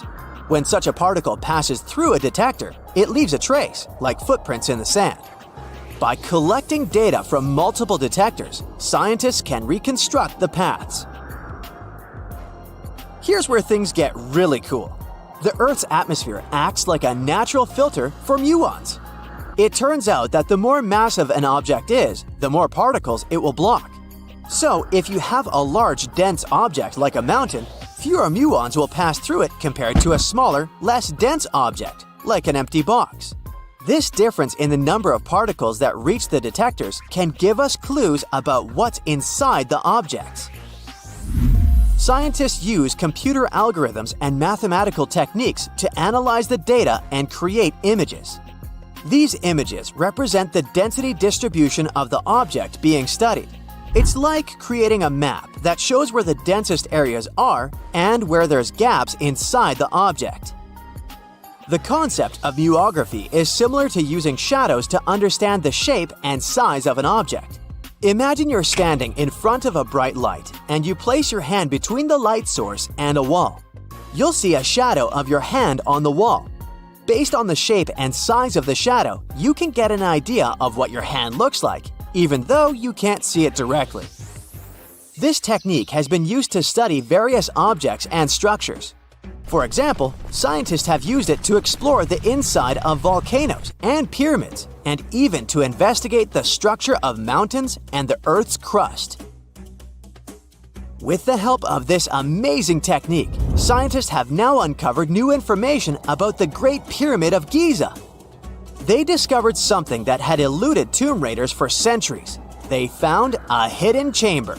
And guess what they named it? The Big Void. Yeah, I know, not the most creative name. They even used 3 different muon detection techniques just to be super sure that it was indeed a big, mysterious void inside the grandest pyramid of them all. Once news got out about this mind-boggling discovery, Egyptian authorities couldn't resist the temptation to explore further. So they brought in an endoscope camera to confirm the existence of this epic void. So they inserted a camera through one of the openings underneath the entrance, and voila, it revealed a corridor. More so, the corridor had a chevron ceiling. I can't help but imagine the ancient Egyptians using it as a cool dance floor. Another team of scientists decided to take another shot at scanning this newfound void. According to them, the Great Pyramid of Giza is a pioneer in the pyramid game. It used a technique called chevron to cover internal structures and keep them from collapsing. Now, why did the ancient Egyptians build this corridor and the grand void it leads to? One theory suggests that the corridor was built to relieve pressure inside the pyramid. Another theory says that the void could be a result of the pyramid's construction process. It could have been an internal ramp used to move roof blocks into position, and then it was left there or filled loosely with rubble. According to other enthusiastic explorers, there might be another burial chamber waiting to be discovered. They believe that the pyramids were built with a dash of randomness in the construction process. As the builders worked their magic, they realized that some chambers wouldn't be able to handle the weight of a majestic sarcophagus. So they made adjustments on the fly, creating new plans as they went along.